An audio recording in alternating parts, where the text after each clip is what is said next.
It is time for our topic for today. Dun, dun, dun, dun. I broke as a freaking blackboard. I was even thinking of making a PowerPoint presentation with the blackboards, and I would if it wasn't for the fact that I got completely taken out by sleep today. Wait, where's my glasses?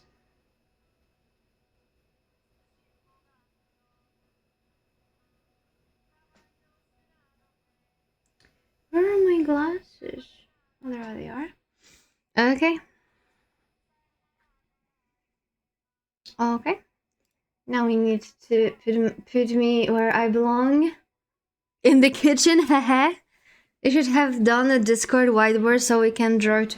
Oh yeah, that could also be a good thing. But that could be a good thing. I did not think about it. I brought like a chalkboard for myself mostly to know in which direction I was supposed to go, because I created like a plan step by step to discuss things, right? God damn it. Next time. Next time. Okay, now I need to put myself where I belong, which is, as I mentioned, in the kitchen. No, no, no, no.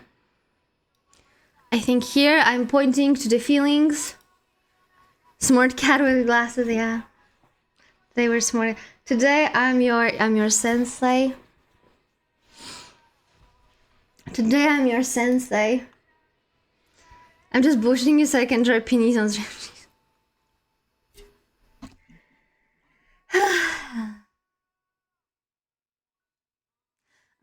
I don't know why I adopted you. Can you like reverse adoption? Is it in how to unadopt?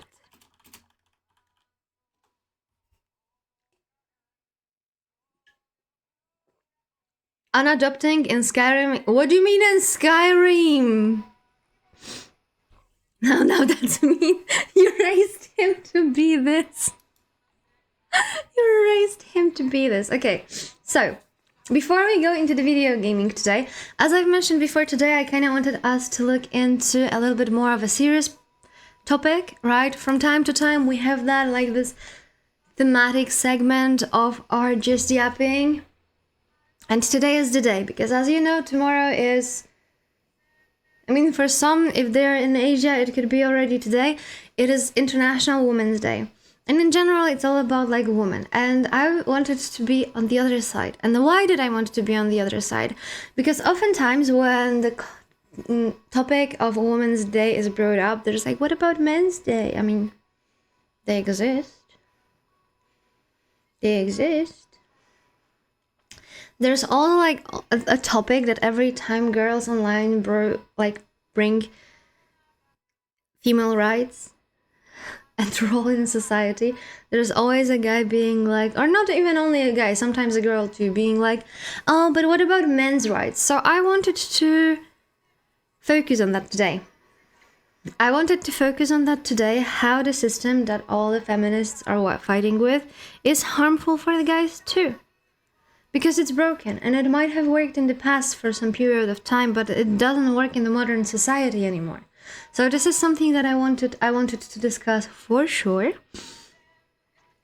from the perspective of like how it affects men. And we will have a small segment of how it affects others, because we have this 0.4 relationship impact. It's not only the relationship like in a romantic sense, it's also like as in general, like relationships and connections between people. So, that is our topic for today. Let me have a sip of my monster so I don't fall asleep. I don't know how I'm so sleepy today, man.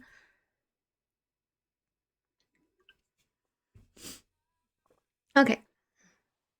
So, patriarchy and its impact on men. This is a difficult topic from one perspective. I mean, it's not difficult with you guys because you have, like, brains. But many people often get defensive when the patriarchy is even brought up. And we will also kind of explore why it's like this way. And some people might even think that if you say that patriarchy harms men, they're like, no, that's not. Oh, that it doesn't harm anyone, or they say that it doesn't harm men because it gives them privileges, which is also wrong. It's wrong. Never listen to people who claim stuff like that.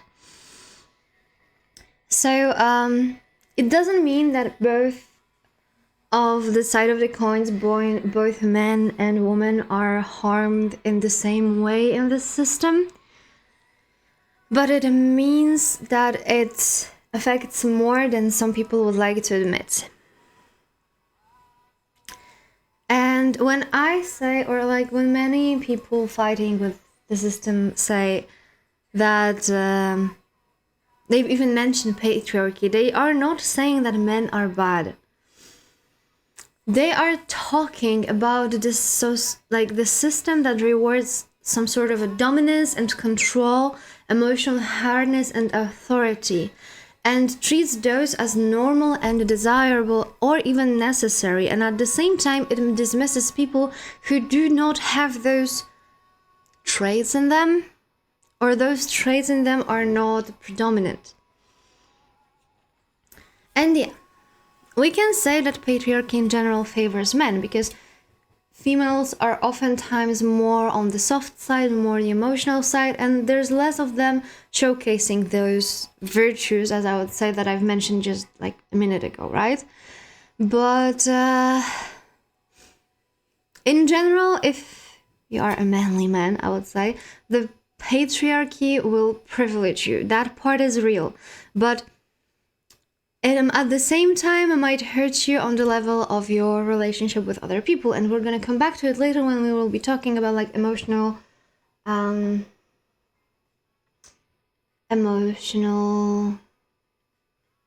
yeah, I forgot that being a teacher also requires you to have focus, and I just lost my brain cell. God damn it. But yeah, but it also affects, like, it might give you privileges in one areas of your life, but at the same time screw over other parts of your life, right?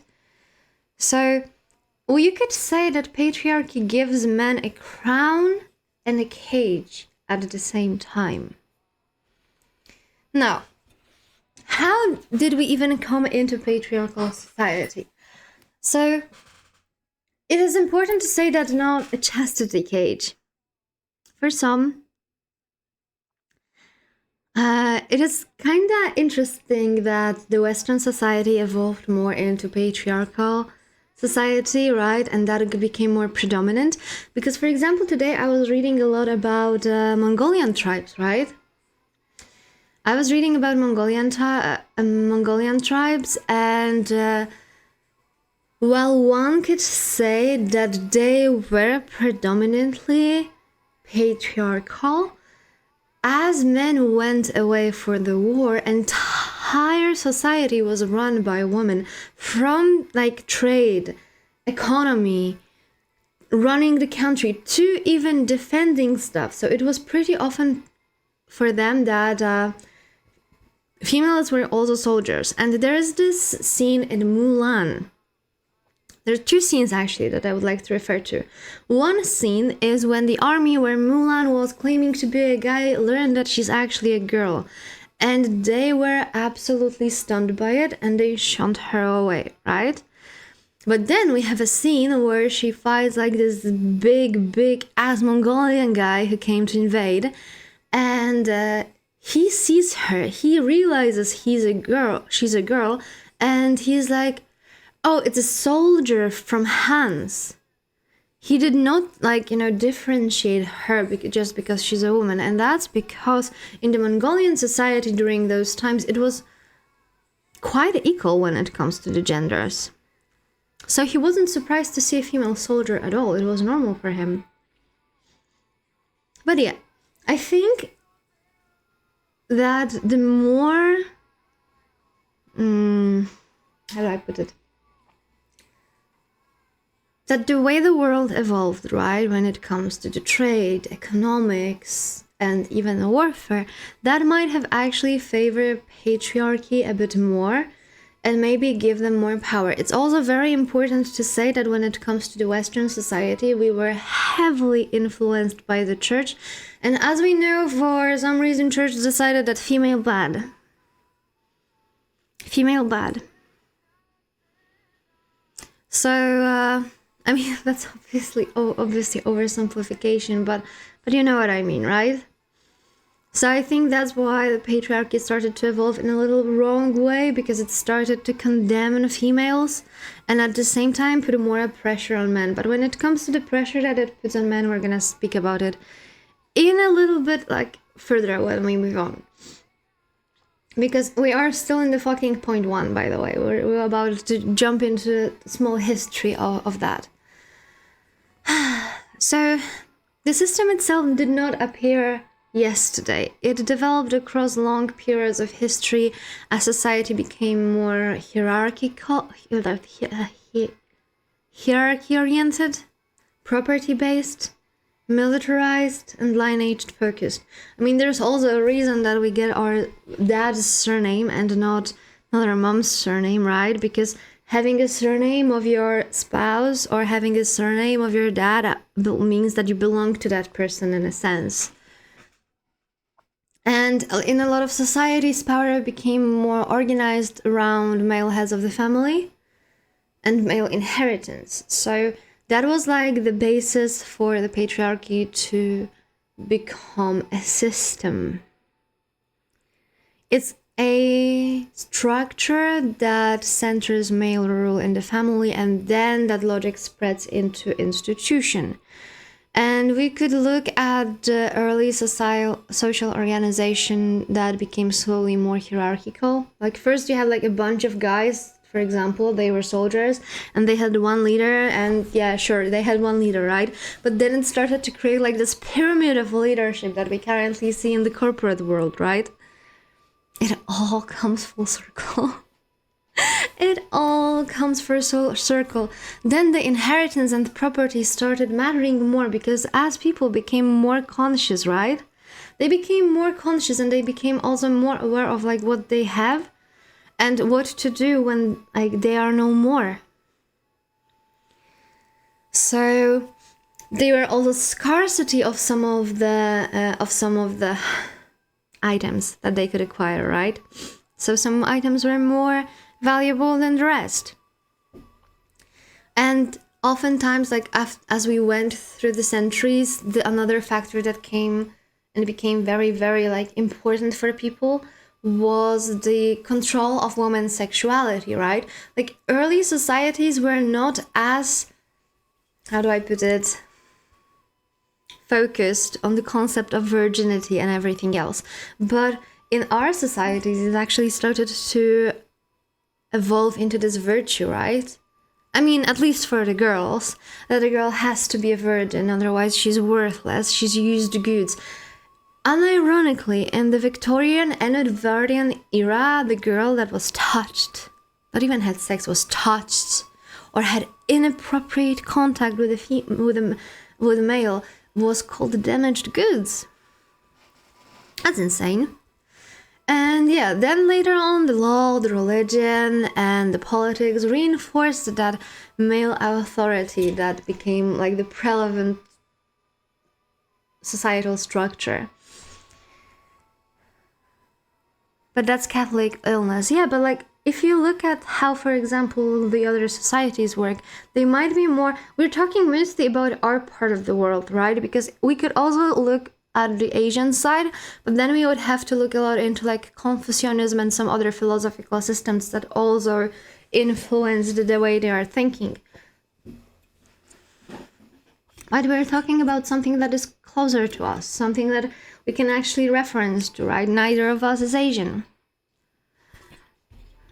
So I would rather not speak for the Asian side when it comes to this. I mean, I've read a lot about that and I've educated myself a lot about that, but that is not my personal experience. So I would have to, if I were to speak about that part, I would have to like, you know. Also, you cannot say that the Catholic illness, as you said, was not taking part in reinforcing some of the beliefs that are actually glued into the patriarchy as a system. Because one could say that we have either like matriarchy or patriarchy, which focuses the leadership on the specific gender, right? And that is very like superficial level. But if we go deeper and then we start to look at the gender roles that we have in the society, then it becomes more complex and it starts to affect more areas of one's life. But nowadays, in general, the patriarchy did not disappear, because we also have like this part where women are actually everywhere in our lives, right? They go to work, they work different jobs, they earn more money, they can actually finally have bank accounts. As I've learned, up to like 70 something in the US, a female could not have a personal bank account. Land of freedom, by the way. Land of freedom, by the way. Yeah, the scripts that we have for all the genders still remain. So oftentimes we had, for example, our mothers or our grandmothers, right? They were already working full time as our fathers did. And at the same time, they were having a second job at home. They were working day, for example, from 8 to 4 p.m., right? And they came back home, they were cleaning, they were cooking, they were taking care of the kids, they were taking care of the husband, and they were going to sleep late. So they had more responsibilities in general than males, and that remained because the system did not adjust itself. And it kind of demanded that from females, while at the same time it demanded that male are providers. And that was like the only role the male should have, because what are you gonna do? It's 90s, there's no war. What is your other responsibility? So it started to create toxic dynamics. Of course, not for everyone, because we don't want to generalize, we just look at the systematic issue here. And I'm pretty sure there were plenty of people that were normal and tried to fight whatever scripts for their role were thrown at them. Now, what is the male role under patriarchy, as we talk about it now? It's pretty simple. If you're a male in the patriarchal society, you have to drop in. It's a bit different in Orthodox countries, I think. Or do you mean that females stop working after they have children more often? And they focus on the house? Yeah, if that's what you're referring to, then yes, they agree that it is different when it comes to the more conservative countries. But then it also started to shift, because not all of the people could afford being having only one breadwinner, right? But yeah, coming back to the male role under patriarchy, what do you have to do if you're a guy? Well, you have to be strong. You cannot cry. So if you ever cried while we played a video game, or if you were reading something or watching something, or something hurt you and you cried, you are not a male anymore. You're neither strong, nor did you fit in the requirement don't cry. Sorry to break it to you. I mean, aside from the fact that if a tummy ever hurt you, then you probably were on your period, so you're a having person, but you know, that's aside. You cannot be weak. You have to be useful. You have to provide. You have to dominate. You have to never let people see you broken. You tie your worth to status, money, performance, sexual success, and control. Does that sound safe and healthy for you? Like, let's break it down step by step. Let's bump in the strength, the weakness, and crying in one. What will that do to you if you adhere to those set of rules? It'll make you emotionally repressed. That's the one thing. Second thing, it will make you detached from your own self, because you will have to repress part of yourself, right? You have to be useful. What if something happens to you? What if you lose your limbs? Does that make you worthless now? Because you're not useful in like any way. You have to provide. But how to provide when the current, like, I would say,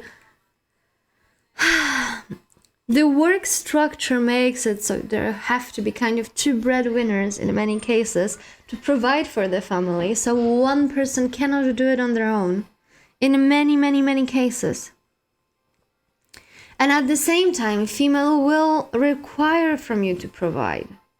And it might be justified, it might be not. It depends on the situation and depends on the case as well. But for example, if you are having a child, it's quite obvious that there's some responsibilities that will fall more on the female side and that she will have to sacrifice some parts of her life. And one might say like, oh no, in the corporate world, it doesn't longer matter. You have like law protections and everything. But it is still true that women will have to stay away from work more often. If, for example, the kid is sick and other stuff like that, right? And at the same time, you have to provide. And you both have to provide, kind of. So if she is also working, does that mean that you fail to provide for your family? If she's not working, does it mean that she's leeching on you, or does it actually put you again into the role of provider? Because I've seen very, very conflicting opinions when it comes to that. That every time the girl is like, I'm not doing 50-50 because I do this, and that. Then there are guys being like, oh, gold diggers and leeches and everything like that, right? And at the same time, they like go around and like post about like being masculine and being a provider. Choose one, pick a side, pick a struggle. So it creates like this dissonance, and at the same time you are kind of forced into the role of a provider, and from the other side, you kind of feel used in that one.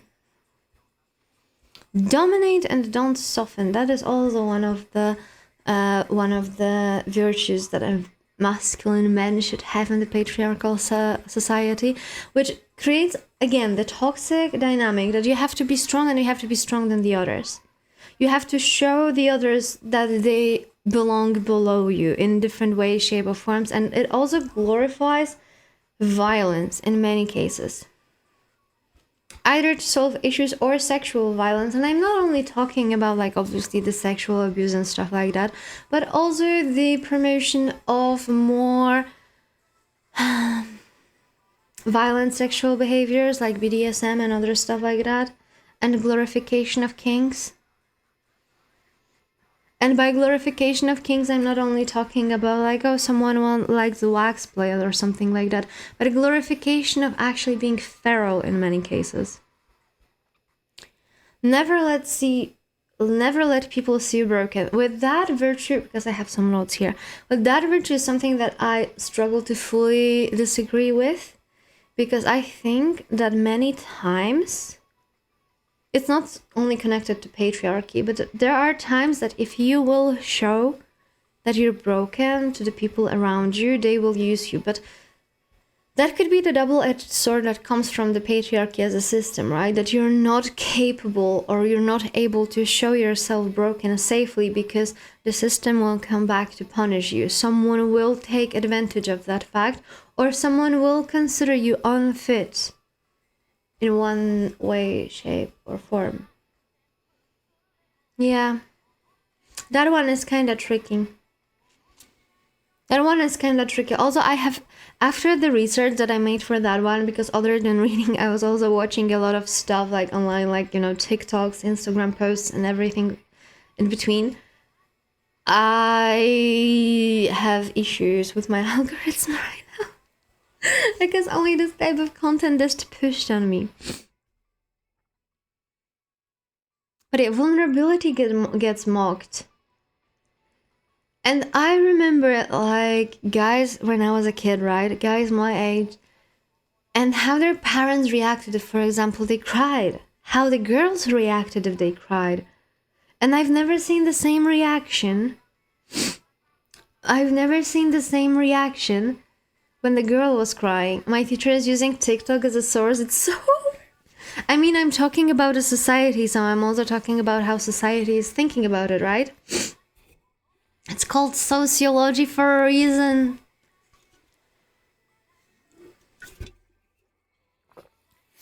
It's called sociology for a reason. I need to blow my nose. Wait a second. Let me mute myself.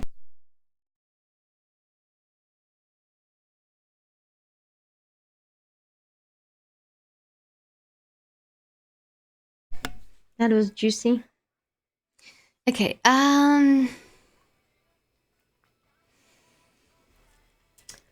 so yeah, we went through what is patriarchy. We went through what the values are thought to men. And now we're gonna move to the point 3. Holy shit, it's taking longer than I expected. How is it harmful? Well, first of all, we already mentioned emotional. Gotta say, the anime music fits perfectly with the discussion. What do you want me to do? Put classical nocturnes?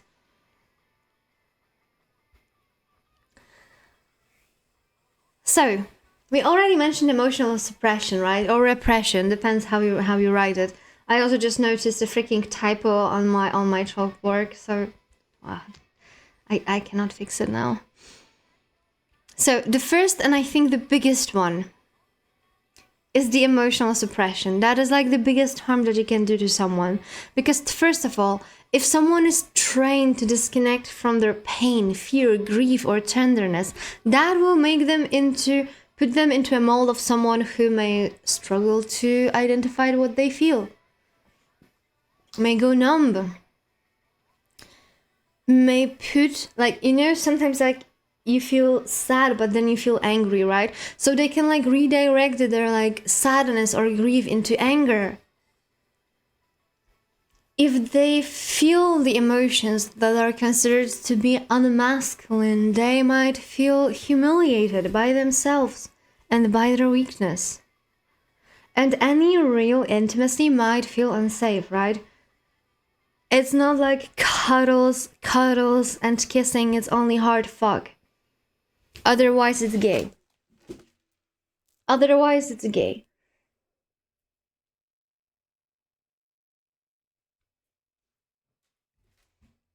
Now, how does it play into other things? So currently we have this topic of male loneliness epidemic, right? And I think it's a very, very difficult topic overall. Because, first of all, there is plenty of fucked up people on both of the sides of barricade. There's plenty of fucked up feminists and there's plenty of fucked up masculine men. So that already makes the topic very, very, very difficult. This topic is also very personal, depending on your, like, where you fall on the spectrum of the gender as well, right? Like, if you're a girl, I don't think I've ever spoken with a girl that didn't go through few relationships with males that were absolute trash. Like, absolute trash. I kid you not. Like, those people are trash. I sadly had opportunity to meet some of them, and I sadly heard a lot about them at the same time. However, the girls were smitten, so they just did not, like, you know, understand. So I kind of understand the girl that sees like a comment from someone being like so for example, let's say sexualizing someone online and being like, oh, the men are not lonely enough or something like that. Yeah, this goes both ways. This goes both ways. That's why I said that it's very, very personal, because from one side, I know that it goes both ways. I know that there will be plenty of guys who can say exactly the same as I did, just from like the different perspective, right? But at the same time, because it's personal and like based on my experience, it's pretty hard to remember about it every time I go back to this topic or I think about this topic. And I think it also affects, for example, the way we interact with each other online. I mean, not necessarily like here on the stream, but I'm thinking more as reaction content. Like you see something online and you react with a comment on it. Because you think more from your, like, come on, we are not philosophical in every freaking minute of our day. Which also doesn't help the case. But we're just not. Like, you don't sit around and you don't go with everything you react to. You don't compare it against your moral compass. You don't compare it against human decency with every single thing you think about, right?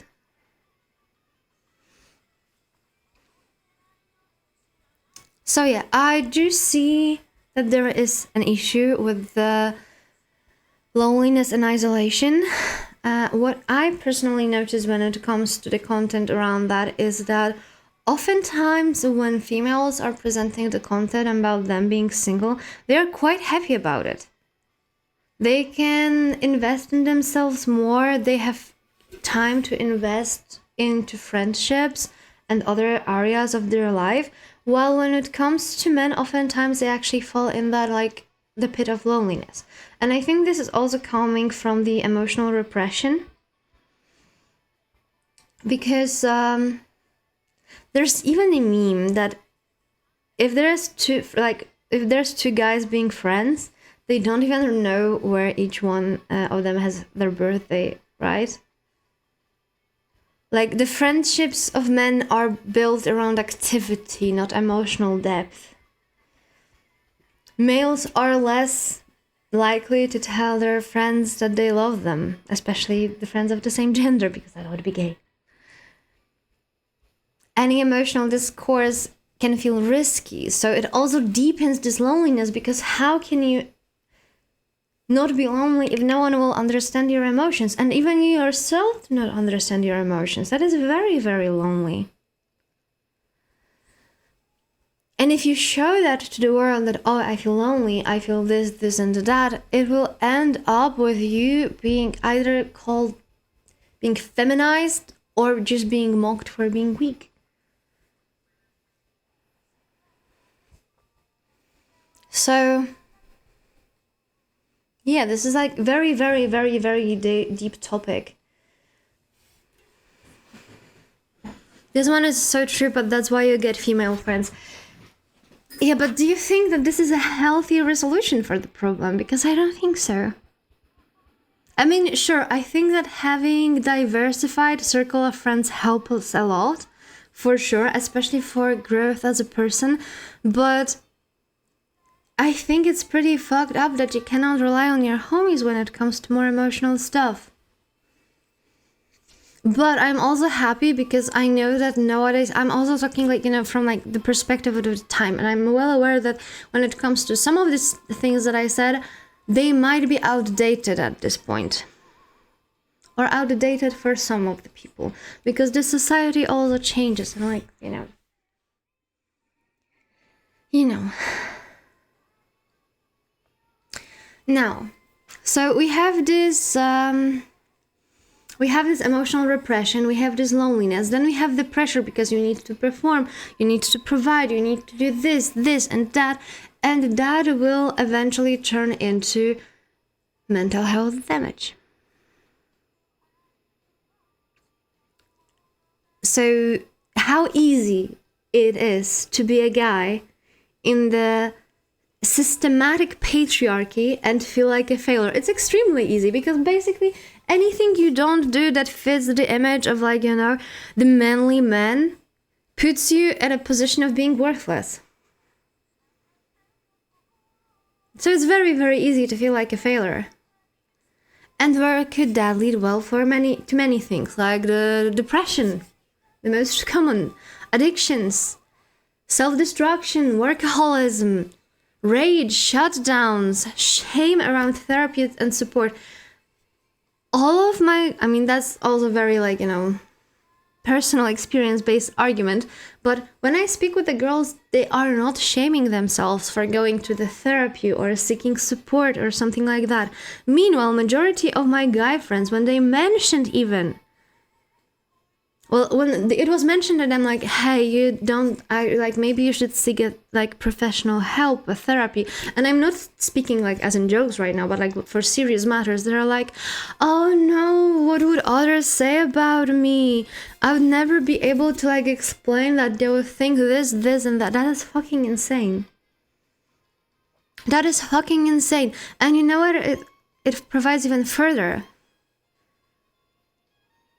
Right? I'm gonna read it in a second because otherwise I will lose my train of thoughts. I started to follow this Polish journalist that is doing a lot of debunk feminism content. It's a treat to the eyes and to the brain as well, because there is a bunch of like insults in her comments, always, always. And she just shuts them down with straight facts and statistics as well. Absolutely freaking stunning. And she also mentioned the other day, because someone was complaining about like why females are doing this and this during like the retirement and blah blah blah, men live less.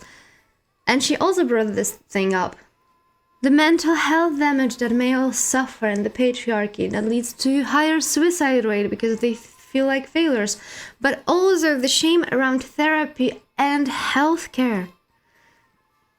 Males are less likely to go to the doctor because it will show them as weak. They ignore a lot of stuff going on with their bodies until it's too late to do anything because it would be unmanly. And men are oftentimes thought that needing help makes them lesser and will often choose suffering over support. And actually the only rational solution for the problem. Okay, let me read. The thing is since male friendships are built on activities, I've often found I completely disagree with male friends on critical things. We don't usually talk about it, so it's hard to confide in someone you know you disagree with a lot. Oh, wait, let me go through it. The thing is, since male friendships are built on activities, I've often found I completely disagree with male friends on critical things. Oh, so for example, you would, for example, completely disagree on the topic of immigrants, so you're not capable of going to the discussions that would revolve around those topics, or based on those discussions that you had on the topics that you disagree with, you see that you will not be able to indulge in the more personal topics with them. Do I understand correctly? The main problem with this whole discussion is that it depends on where you are, and discussing this in Western countries feel very hypocritical, like, oh no, my steak is so juicy, my lobster too buttery. So I find the discussion moot. What is moot? Let me Google definition. Today we're gonna learn subject to debate. I mean, it's always a subject to debate. It's only one perspective. Like, I'm not saying that this is like the only way to approach things, right? But we also need to take into consideration that given the issues that are currently surfacing with the society and like the younger generations, it actually seems to have some impact on it. I mean, if we add at the same time the toxic social media culture, and other than that, which I still think that they are like focused on the patriarchy quite a lot. Like, think about it. Even the trends, if it's considered more sexy for girls in social media to have thick thighs and big butts or be insanely skinny, is also based on the trends in geopolitics, which are mostly run by men. Like, there's so many connections and interceptions. It's a very, very deep topic. Like, here we only touch like one part of it. One part of it. And what if we go, for example, there's a lot of discourse of how it works in the Middle East, right? Because we know that when it comes to some branches of Islam religion, right? They tend to be like to gravitate more into like extreme patriarchy and putting a female really, really down in the hierarchy. We know that it happens, right? I mean, it's not like it doesn't happen. We just cannot like push it back. We know that it happens. Like, obviously in some of the countries less, in some of the countries more, but we see that even when it comes to the immigrant societies that come to our Western privileged asses, right?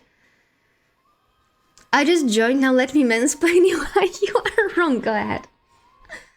Can you please elaborate for my stupid ass? I think I understood the gist of what Fallon said. That's why I elaborated a bit. But I'm actually curious if I understood if I understood him correctly. You see, I love women, so I would never see them as beneath me, only if they're smaller than me. 185 feminist men, by the way.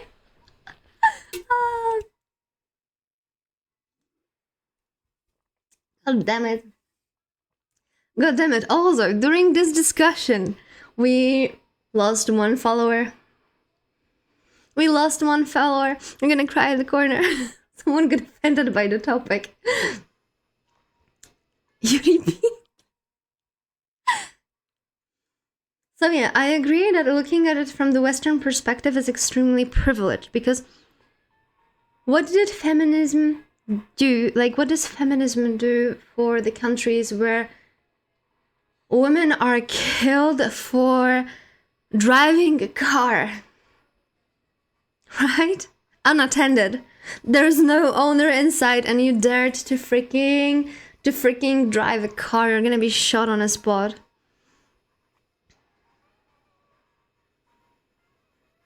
Yeah, exactly. You're sitting on your asses listening to girls talking about the problems of patriarchy, and in some of the countries I would be stoned to death or hanged. I mean, maybe not necessarily in Iran. I worked with some Iranian people and they told me that the problem with that is very regional. He surely would not recommend me to go there alone, because I would probably not have a good time, but it wasn't like super unsafe. But at the same point, there were regions where it was in general unsafe for females. But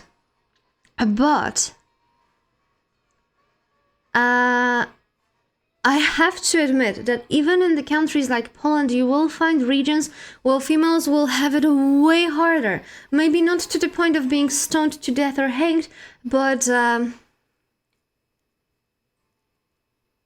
harder.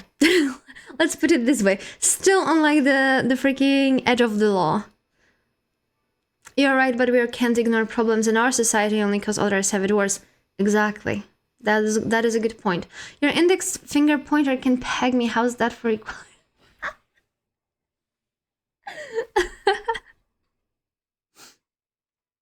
But yeah, we have coming from like the Western part of the society, it is pretty privileged. But it's still a problem on our side of the society, and we also cannot go and fix other countries or other societies' problems before we even tackle our own. I can give you another example. In the Western world, society on men on average 8-1, yet feminists pushed hard against debating this problem. Yeah, but good that you used the word feminist in the parenthesis, right? Because as I've mentioned earlier in the discussion, on both sides we have stupid people. We have like those feminazi side, and we also have like this hyper masculine guys just fighting each other, right, left and right. So yeah, the feminism should also advocate for men's right, and healthy feminism actually does it. That is also why we're having this discussion, to point that the system is wrong for the men as well, and it actually breaks a lot of laws that men should have, and they are like stripped of them. You are on day-to-day basis as a man. I mean, obviously you might not condone for that, and you might just live your life. But from the patriarchal perspective, you are stripped from the right to feel weak. You are forced to provide and dominate. You have to tie your status and worth to money, value, performance, and how much of a trophy wife your girl is, or how much girls did you fuck.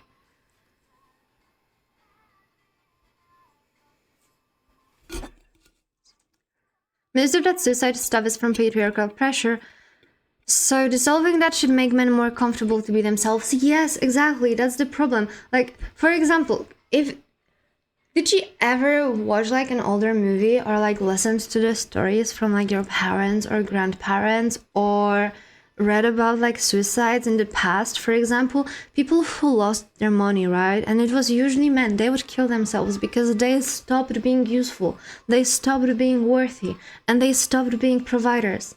And that pushed them into suicide.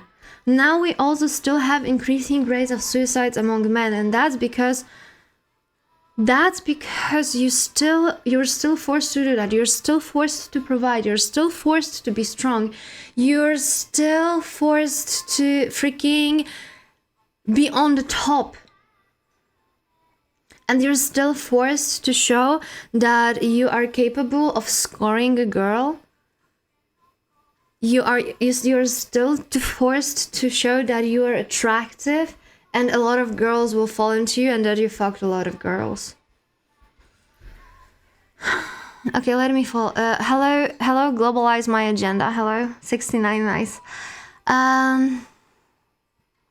My funk and hardstyle music won't allow that. Feminist could have saved us from doing 13 bravery games yesterday. True! You would not have to go through that. You could just admit that today is not the day and not push it in 13 games of League of Legends.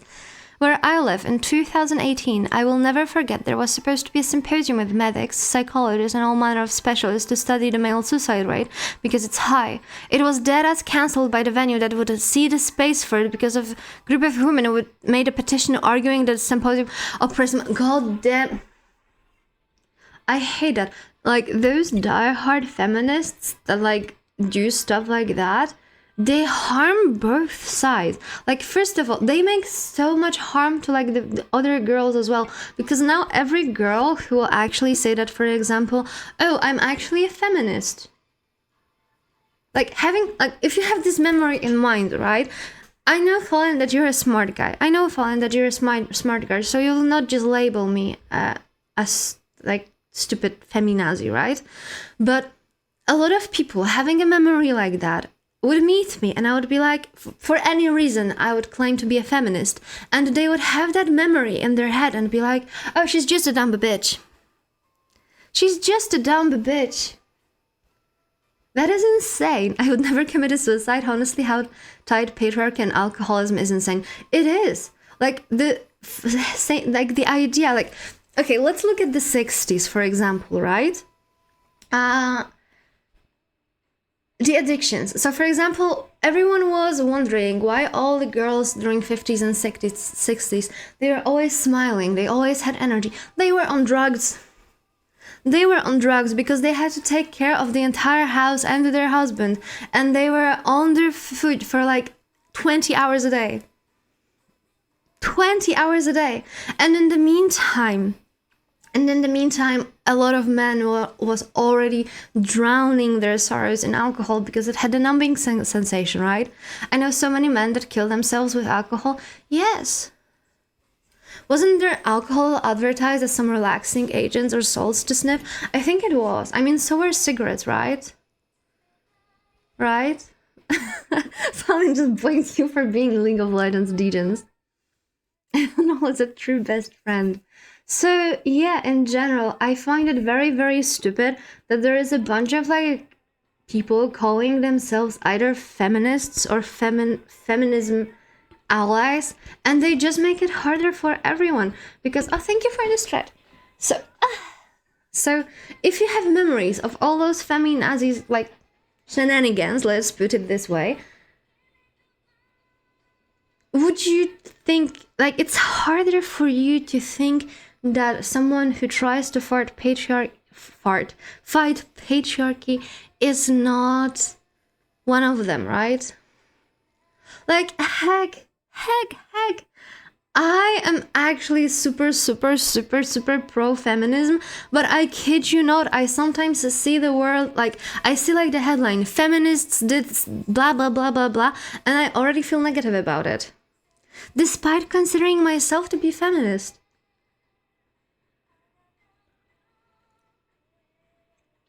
Like, they don't want equality, they want to flip the gender norms, hierarchy.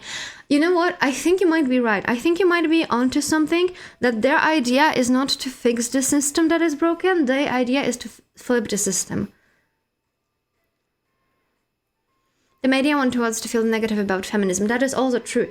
But I think you might be onto something with the flipping the system and not the equality. They might feel, for example, when we have some minorities, right?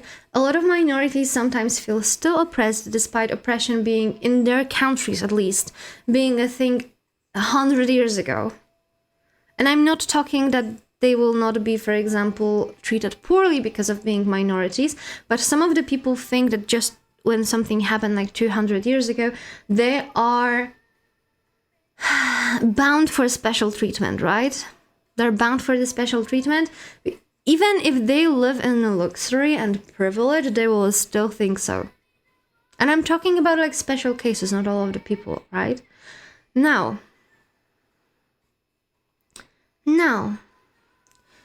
I think the same might actually be with like the die-hard feminazis, that they think that because women were oppressed in a sense for so long, it might be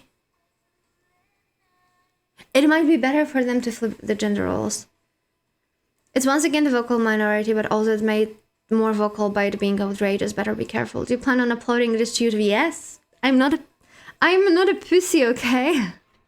Depends where you live. Over here, they believe that feminism is right beyond scrutiny and sell it like the second coming of Christ while this stuff I said happens. Oh, I see that happen too quite a lot. But we also need to take into consideration what Flankata said what Hoga said, that the media wants us to feel negative about it. And we also need to take into consideration what clicks. What clicks. But you are, at least as your model. What do you mean sus? What do you mean sus? I'm just flipping the perspective. I'm talking about males. Like, my majority of my audience is males. I mean, sometimes they're girls, but still, they're just males. Technically speaking, you are a pussy, you are a Miss Gata. Pussy means Gata. Yeah, I know. Okay, I was in my teens during the whole anti-feminist era, and I was so anti-feminist until one day I, the edgy teen boy that I was, asked my female relatives if they knew that the stupid wage age gap was fake. I was so shocked when all of them were confused why a woman would be paid the same as a man and started arguing with me that they shouldn't be paid the same. They shocked me out of being anti-feminist till now.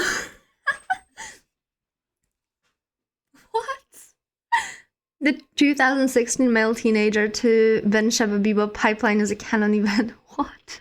What is Ben Shabibo? I thought Manko was pussy. What is Manko?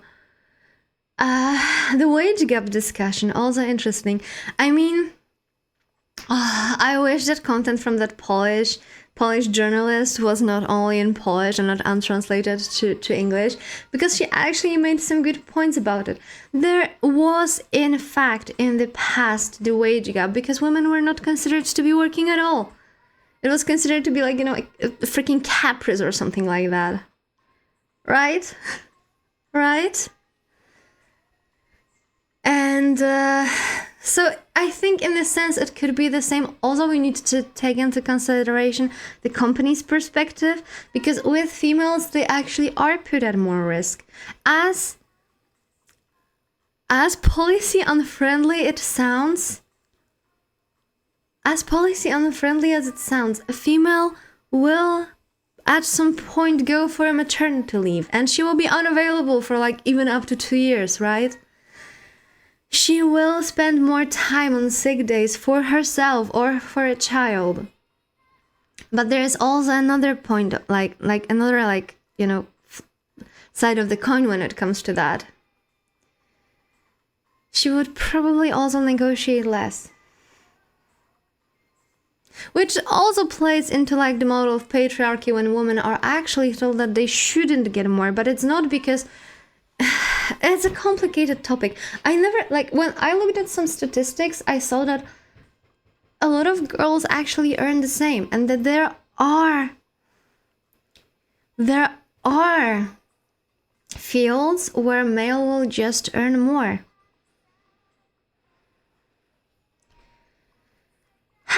Okay, Ben Shapiro destroys social justice wasn't a huge thing. Okay, I will not put one coin in Google. The wage gap also takes average salaries. Yes. You clearly don't watch enough hentai if you don't know what manga is. Okay, I will catch up with my hentai homework. And women in society are expected to do more unpaid care work. Yes. Yes. Fallen, you have to know what it is to criticize me. Your hands are bloody already. Are coming in. What? I don't think that there was a wage gap in my country, but there was a time in our history that people would work at companies completely for free. Like, they just wouldn't pay you, and there were so little jobs that people still would take them. How did they survive if they weren't paid? Where I live, the gender gap is so easy to explain, it hurts my mathematician brain. Men average 44 hours a week, women average 35 work hours a week. We make less for same job. No shit, you work less hours, you get less money. So yeah, that makes sense. Statistically wise, that makes complete sense. There was something else I wanted to talk about that part. Let me think. Unpaid work, right? Do you know why that there is an actually explanation for why in many countries the retirement age for women is lower than for men? I think Holga might know that because he did mention the unpaid care work. So it's actually a part of the system, because the system believes that a female at some point would take over the care for the children of her daughter, right? So basically, they institutionalized the grandma role. She would stop working earlier so she could take care both for her parents, who are retired even further, and at the same time take care of her grandkids. That was the whole premise of that. Nothing else. I mean, there was also some reasoning that because she did a lot of taking care of the house and the children and blah blah blah, it would also compensate that for her so she could have more time for herself. But in reality, all they did was taking care either of their parents or their children. That's how it was explained.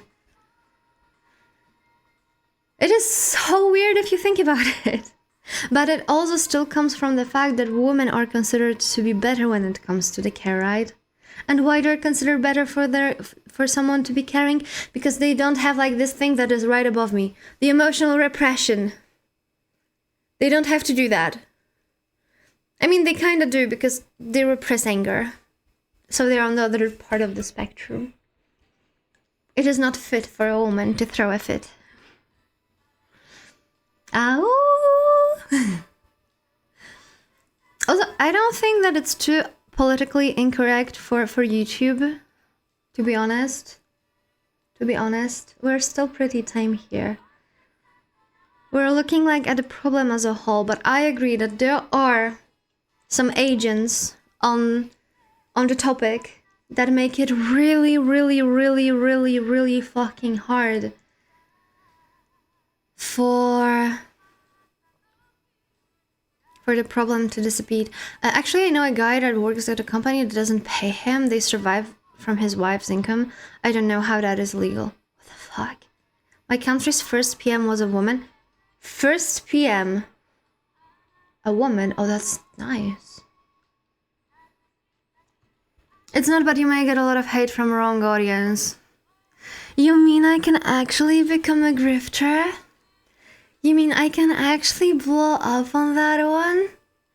Oh, we need to think about some fancy thumbnail and the title for it. Let's go. It's time for our glory. And are you ready? Did you polish up your hammer already, Hoga and Flankara? If we get the wrong audience, you will be busy banning people left and right.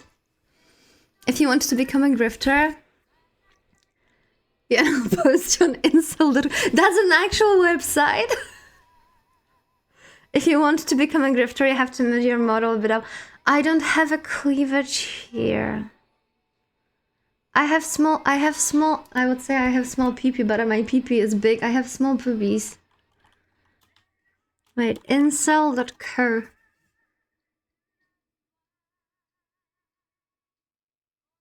I'm not a robot. No, that website is spooky. No, I have no boobas. Too much of Sykes Sadness I do not have.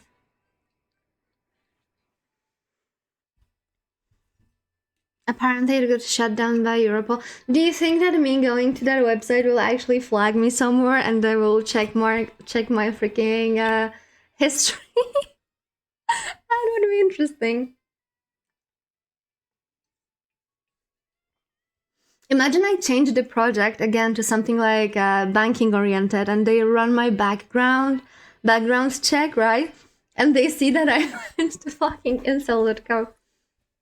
No, but that's making grifting a lot harder. Okay, should we change the dress and should we like design a dress that like makes, but we could actually make like a big booba. We could actually make a toggle that makes our booba big.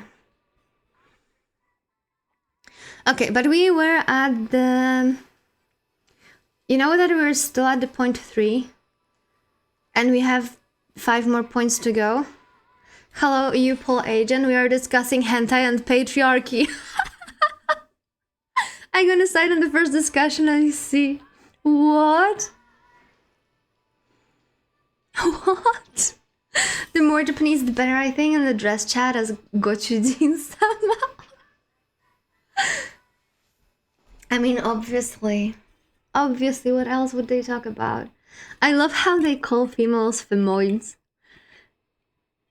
My birth femoid did not allow me to not work. Hoga is also based. Yeah, Hoga is pretty based, not gonna lie. Okay, so pressure to perform and provide. I think this one we also covered, so I'm gonna cross it off from my notes. We already talked about like sexual success, but I mean we're not gonna dig into that because it's boring as fuck. How many times can we discuss that? Of the female should be a virgin, but a guy should have like a lot of sexual partners. And then my favorite comment to that is like, that means that they should practice among other men. But you know what? Actually, like the hardcore patriarchy is actually harmful to gays themselves. Like, first of all, the more, how do I put it? Submissive gay people, right, will be scrutinized for being weak. The gayness itself in many, especially conservative societies, is shunned because it's you know it's not giving you status. The status is only scoring girls. So it's harmful for everyone. I think that at some point patriarchy might be actually in some cases more harmful to men than it is to the girls. There isn't anything more masculine than dumbing another man. A woman is easy, but you aren't a man till you do another man. That is how you're so dominant in patriarchy. That actually explains the high rates of sexual abuse in prisons. But we also need to take into consideration that in female prisons it also happens. Like there are roles of the girls that are supposed to sexually please other more dominant female prisoners.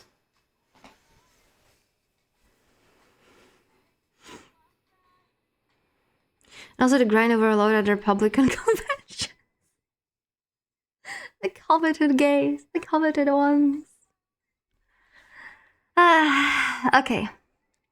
So we have this domination as an identity now in my notes, as we are currently talking about nothing being more masculine than dumbing another man. Hello, chillin' Libra. Are you actually a Libra or are you posing as a Libra? This discussion has been derailed so much. I am sorry I'm easy to be derailed. That's why I have notes and we're like slowly going through them. Slowly going through them.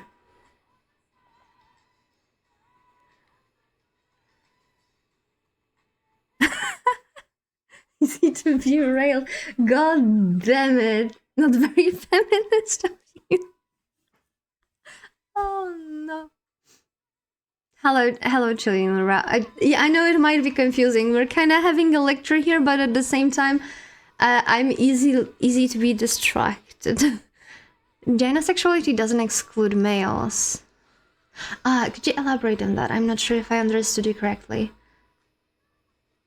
Oh, we're talking about the problem of patriarchy in general, and we kind of had like a small look through the through the generation. We looked at the 50s, and we are about to slowly move into, I mean, we are at the point, going to the point 4 of my notes right now, and at the point of 6, we'll actually discuss how the modern societies and younger generations are actually shifting this a bit, and how we are currently at this stage of turmoil of very conflicting ideas about gender roles. But that's in 2 points when we get to that, but I got derailed.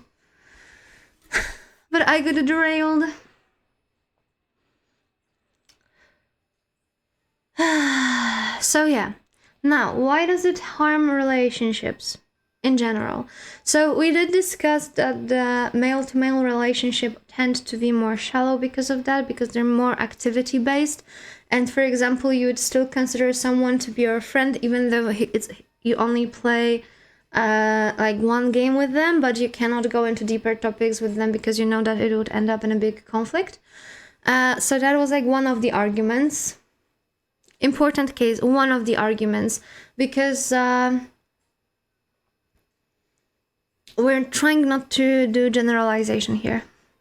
We're trying to stray away from that, and we're trying to stray away from the judgment. It's a non-judgment zone unless someone puts a corn on a pizza, and that makes one of the mods very, very upset. Yeah. That's when the judgment comes in. So, how is it harmful for the relationship? With the unstable connections, because they are lacking the deeper levels. Like if you call, I mean, this is something that, important note, if I say intimacy here, I don't only mean sex in that case, but intimacy as always also being vulnerable with someone or being open with someone. You know, the textbook definition of intimacy and not what the internet made it about.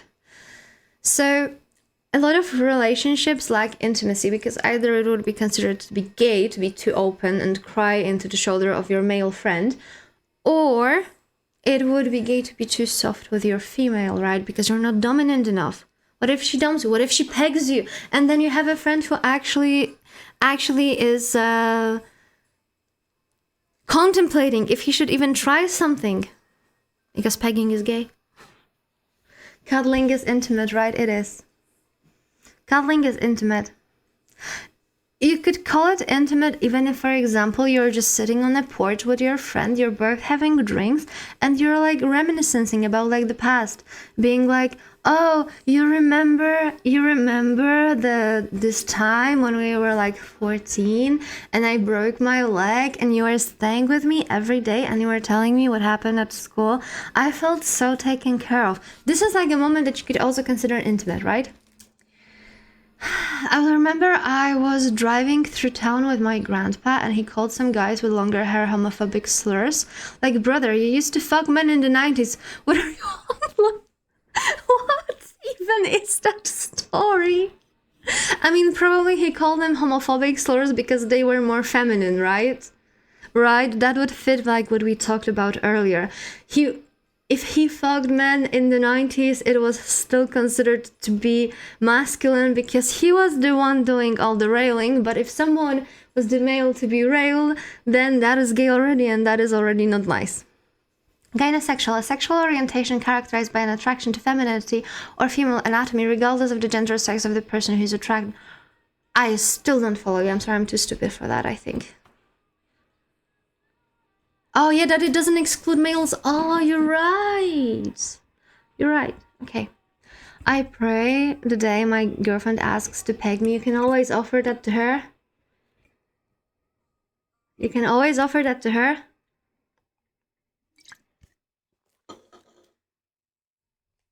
Yeah, I got some wrinkles. I got some wrinkles in the meantime. If you hear weird sound, I'm opening like the bottle of the beverage. I had a lot of like very, very salty cheese today and I'm permanently dehydrated.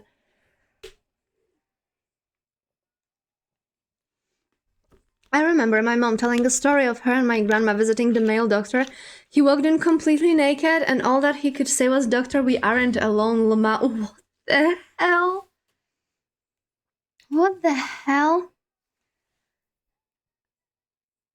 Gina sexuality for Miss Ghetto 1-on-1. Looks female, go. Looks male, don't go. What's between the legs doesn't go. Oh, that's such a nice explanation. Thank you. I already got it, but still thank you. But still thank you. I don't even think he was the top. That's the funniest part. Oh, man. Oh, man. But yeah, coming back to the topic, because we're currently at the topic of 4, we still have 4 to go and we still have game to finish today. And it's been 2 hours. Wait a second, sneeze.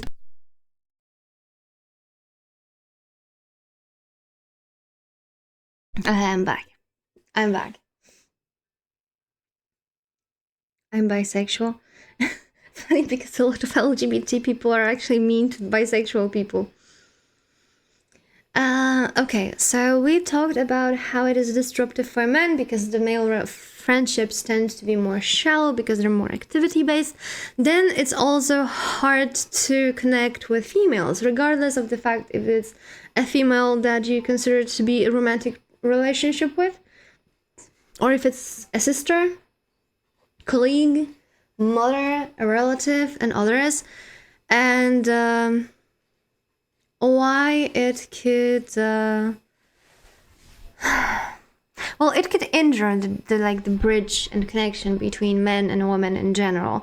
If a man is thought to suppress his vulnerability, fear softness, or consider softness to be weakness, and his worth is tied to stuff like aforementioned control, usefulness, dominance, performance, then real relationship actually becomes hard because it requires the proper relationship requires presence, humility, flexibility, and emotional accountability, right? And how often, if we think about it, especially in the older generations, a male would not open up even to his wife. If we go back to the case when there was the crash on the market, and obviously a lot of people lost a job overnight and a lot of people decided to go for the suicide route, right? They didn't talk about it with anyone. They felt humiliated enough to just go for the rope. And that was pretty sad because they had no one they could be vulnerable with. And I find it super, super sad, how tragic it is.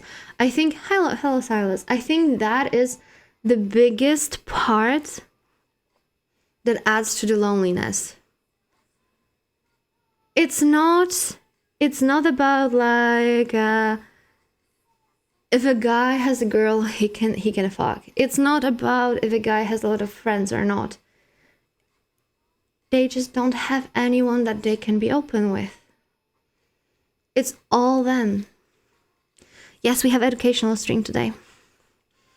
A real man would start selling moonshine to support... What is moonshine? Moonshine is a high proof liquor.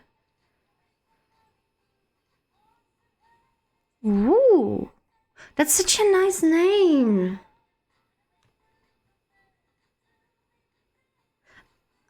That is such a nice name. Compared to Polish, which is just called bean, but oh, that's such a nice name. Now, I only knew a Polish word for it. More like a tangent. Yeah, it's kind of like a big tangent because my brain is not braining. I prepared, good that I have notes because it's still kind of having a structure. And I got distracted 25 times already. So from the part that we were discussing, that I was doing a webinar, it became kind of a discussion, which I don't dislike, right? I actually like it. I actually like it. Yeah, chat isn't helping, definitely. I actually like that because it's more interactive, right? It's not only me talking, and I've learned a lot, and we had Nyaehh is too young for moonshine. In my country, we call it samogonas. In Poland, they also call it samogon in some periods. I am partially Polish. I mean, I was born here and I lived here through majority of my life, but my family is not exclusively Polish. She's too old for sunshine. Actually, my friend is coming from like Podlasia, which is like a region of Poland that is very still in the old ways, and she brought me some samogon. I live right next to Poland. I mean, given that you call it samogonas, I would consider that you're also like, you're Lithuanian. Which is funny. My family is coming from like Lithuania, Russia, Hungary, and Germany mostly. You are wherever you're born. So you are Polish. That's fucking American thinking. What? I'm also your neighbor. Nah, let's go. You are wherever you're born. I would agree, but the problem is that I was not like, if you would compare the way I was raised with, for example, the people at who I was going to the school with was raised, you would understand why I do not feel Polish. Because it was very different. Very different. Extremely different. My country once owned Poland. Go in the line, there's a lot of countries that owned Poland. Shame needs to be brought back for females anyway. In what way? What do you mean by that? This is sadly correct. Your primary nationality as recognized internationally is the place you were born. Yeah, I agree with Fallen on that one. As I've mentioned, the way I was like brought up was very different to the way like people my age were brought up, despite us being in the same country, because the way like a lot of stuff in my household was just not Polish at all. Was just not Polish. So yeah, that was very confusing. And for example, if you think about like those little ghettos, right? Like when we have Polish people that moved to UK and they started to live in one neighborhood and they're there for like, what, 20 years already. Their children are going to first work already and they were born in UK, but they speak Polish. They are of a Polish culture. So it's very difficult and it actually creates identity issue for yourself because you don't even know where do you belong anymore. Like, where are you? It's kind of similar to like when you relocate to a different country, right? And then you live there for a long time. And then you start to lose this identity of like, where do I belong? Okay, I made a mistake. You're wherever you're born unless you're okay. But you're free to diverge from your birthplace culture. I, for one, do not conform to any of the Brazilian culture norms. I'm completely displaced from culture and more close to Japan or Canada. Oh. I shop in Poland a lot. I help support your economy. Polska górą.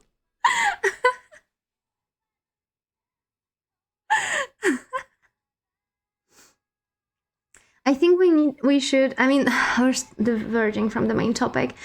I think we should take into consideration how the person was brought up, especially, for example, they are brought up in like those social circles that are still cultivating the current cultures, like for example Chinatown, right? And then you have all the Asian people that literally live in a small Asia inside of non-Asian country.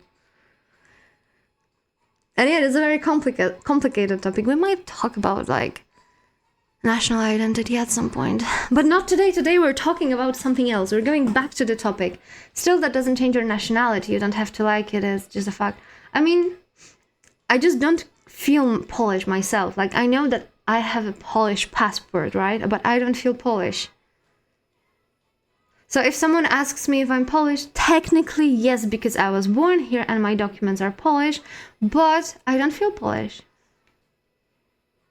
Do I mind being called Polish? No. I just don't feel being Polish. I hate that you're right more than I hated the fact you just stated. Oh man. man. Okay, back to where we are. Back to where we are, otherwise we will never finish that video game we're supposed to finish today. And I have like probably 6 hours still to play, and then we'll have to stream tomorrow to wrap it up because I focused on finishing that fucking game today. Stop talking about Polish, it's dangerous. Yeah, I might summon more of them. I might summon more of them, and they will be just like in the chat being like, Pierogi! Pierogi! Wtuber, kurwa! Also, you may say that you don't think you're Polish, but I'm sure to an outside you wouldn't be that different because culture around you affects you more than you think. Oh yeah, it obviously did affect me. I'm just saying that from the identity perspective, I just don't feel Polish. Don't worry, in 3 or 5 minutes we will enter another tangent. Okay. Okay. Okay, back to the main topic. I'm gonna freaking put you in a cage if you don't behave. Don't stream me every 3 minutes. Like, at least make it every 10 minutes. Otherwise, we will never stop. Okay, so we were talking about patriarchy. Can I get a jar? What do you mean? Why do you want a jar? I'll snag on some cabanossi and lock in. Enjoy your cabanossi. Should have taken... I didn't take my meds today. I was actually thinking that maybe I slept my entire day because I was crashing out or something. But I slept through, and when I woke up first time at 1 p.m, it was too late to take them. So I was like, ah, yeah, nah, fuck it. Okay. Lock-in. So we mentioned that it injures the emotional bridge of the connection between male and male and male and females, right? So we were talking about how the model of the patriarchy and the virtues that it values makes it hard for the relationship to become real because it hurts stuff like presence, humility, flexibility, and emotional accountability. What it can create: defensiveness instead of listening, that's the one thing. Then we have more of control. There is still a lot on the fact that, for example, if a female is not working because she's taking care of the family, she's put in the place of control, and her entire life is jeopardized because she's only relying on the stuff that her husband provides, and he has a direct mean of control on her, like the financial control, right? Which is not really healthy dynamic because she feels like she's a thing that belongs to someone and not a person that she agreed to like have a life with, which can hurt like families that are put in this more traditional model where the female just stays at home and takes care of the children at some point, or like of home in general, right? Then what we have, they could also have a fear of female autonomy because, for example, let's look at some societies that have like the caste system and they treat females as less. As you know, I work for the corporate world, and I worked for a lot of distributed teams, a lot of like projects that were global, and there was a point in my life where I was supposed to lead the team, and we were working for one of the Eastern countries. The problem is that the project was based in the country that is a very hostile against women in general, and where females are treated like livestock, kind of. So now imagine, I went to that project and I was supposed to be on a par with the people who were working from that region, right? That still happened in my company. That wasn't like the problem with the client because that was still within my own company. The way I was treated was... like, you would never expect that to happen in the modern global corporation world. First of all, my onboarding took ages because, for example, they just sent me outdated instructions, and when I told them that it doesn't work, then I documented the process and I pointed on which steps it doesn't work. They told me it's my fault it doesn't work multiple times until it was escalated. And then, for example, they, despite it that I was the technical person and they were not, they would argue my solutions. Like, I would come to them and be like, you cannot use this tool because this tool does not meet those requirements that you would, that you need. And they would, for example, kick me off the meeting. I would just be kicked off the meeting. They had insane issue when it comes to the performance of the application, and it was related to something I literally fixed on my previous project. And I wanted to suggest them the solution, and I was muted. When they asked at the end of the call, hello, if anyone has more questions, I was like, yeah, I have. They leave. And I wasn't the only person. Like, first of all, they had insane issue with me because I was supposed to be on par with them, and it was quite obvious that they just cannot deal with the girl in power that, I don't know, it fucking threatens them. And it became really, really bad. And at some point, I took their names and I found them on Facebook, and I looked at what they're like reposting and liking, and that explained quite a lot of why they treated me this way.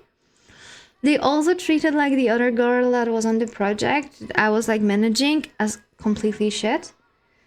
And at some point we were only using our male junior colleague to pass any information because he was the only person he would be listened to. We were all taken out from that project, by the way. We highlighted it to our leadership, and there was a huge drama about it. At least until we highlighted it, because later on it was like, just swept under the roof. They just didn't want to deal with that, even though it was all against our policies and it still happened within our company. But I'm glad that we were taken out of it, at least. So, yeah, in the deep patriarchal systems, there is the fear of female autonomy and the female power. That was like just a side note from my own experience, obviously. I would expect that even where I live. What the fuck? They might feel resentment if a woman offers any softness or emotional support because, well, that shows that they're weak, right? They could have difficulties with repairing the conflict because repairing the conflict showcases that there's actually something to repair, so which means that you might actually not handle something properly and it broke, right? And yeah, difficulty seeing women as equals rather than just being livestock, right? If we look at incels themselves, right, those that call other females femoids and stuff like that, they actually think that the best option would be to treat women like livestock. Riot Games, Blizzard, in those cases didn't happen too long ago either. I'm not too familiar with them. I work for the corporation big enough to have such dramas on day-to-day basis from various points, and following that for other corporations, I kinda too much, to be honest.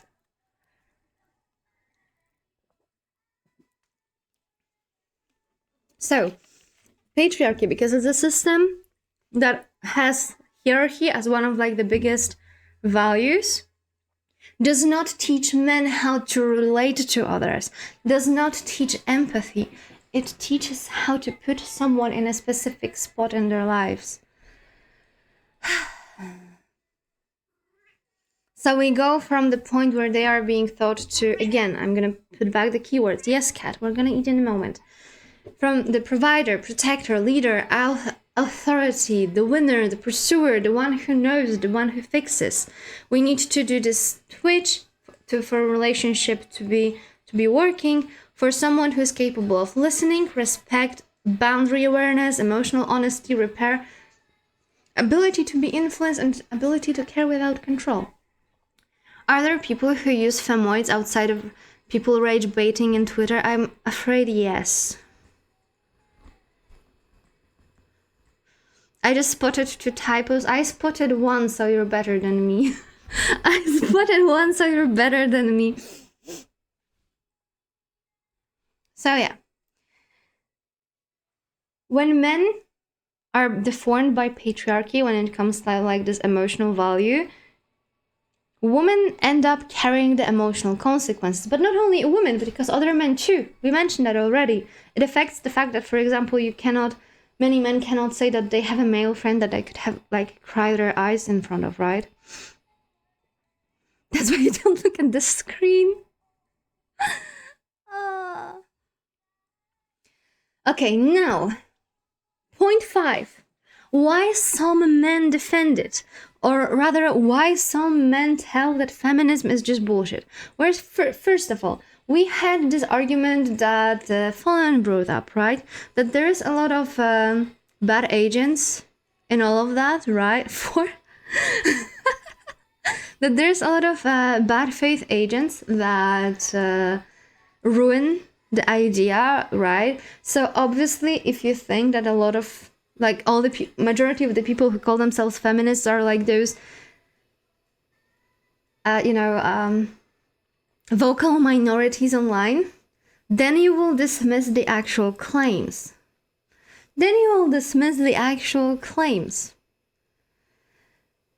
And those harmful systems are not maintained just by the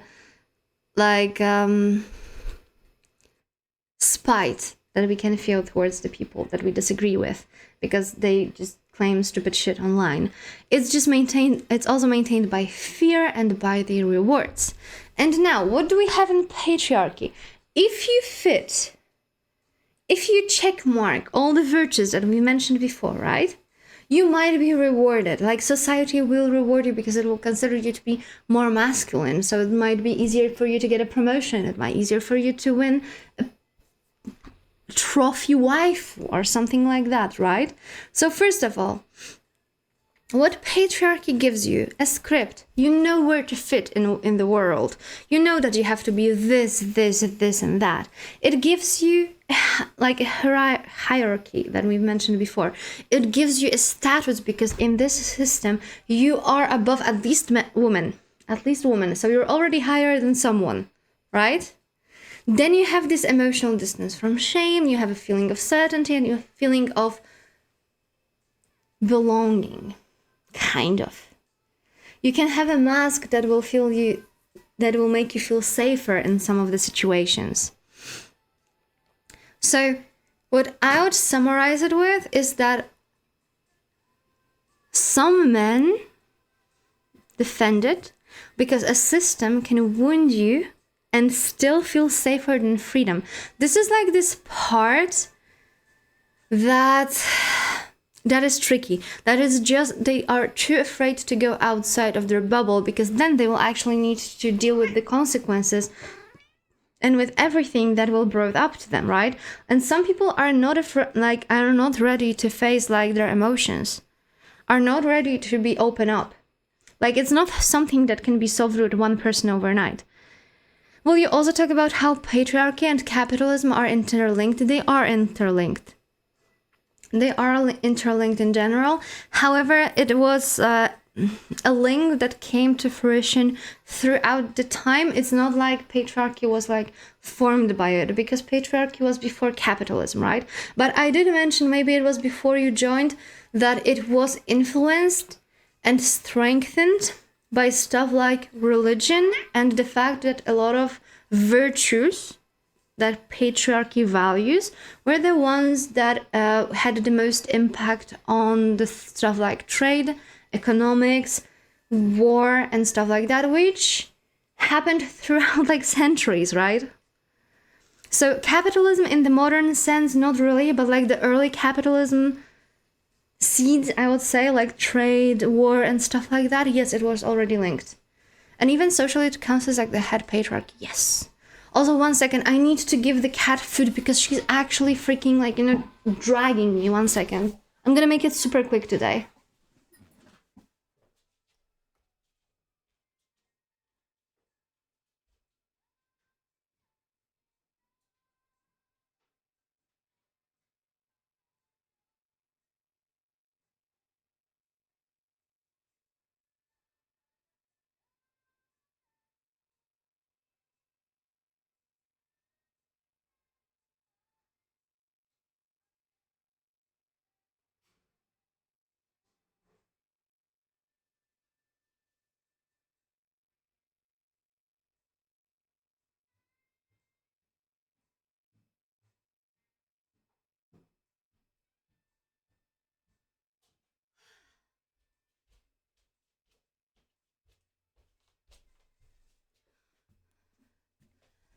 back. So yeah, I made it super quick as I promised. And yeah, as Globalize My Agenda said, even socialists had patriarchy because it was just operating on different pillars than in capitalism, right? Right? I had to run the stairs. My stamina.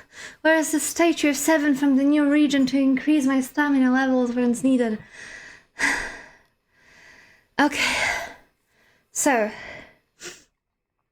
we are at one, some men defend it. So why a wound and a cage can feel safer than freedom? What freedom means in this case? Feeling more. Unlearning entitlement for all the privileges that patriarchy gives males. Facing shame. Facing feelings. Building your identity above dominance. Or above whatever society is currently feeding us through social media. Because right now, if you look, for example, at the memes about guys, it's like, oh, they're just big children. Yeah, and that's a problem. That's a problem. Because it's not like they're feeding their inner child. It's just that a lot of men are actually incapable of being functional other than work. And a lot of girls are completely not functional when it comes to work, but functional when it comes to like house stuff. But yeah, there's like a lot of jokes about guys being like, oh, they're just big kids, like they don't take they can't figure out stuff. For example, those fucking memes. Like, I hate it. I absolutely hate it. I go, for example, to Instagram and there is like this girl being like, oh, I woke up late because my husband told me that he's gonna be weaponized incompetence, right? There's like this reel where a woman is like, oh, I could wake up later today because my husband said that he will take care of the house and he will go to the store. But I forgot to turn on my sound in my phone. And then she shows like a bunch of messages of a guy being like, but do we have milk in the house? Do we need salt? Do we need this? Can you answer? I'm terrified by this. I'm terrified by this. I could not be with someone like that. I could not be with someone who behaves this way. Joseph Rothschild, who's that?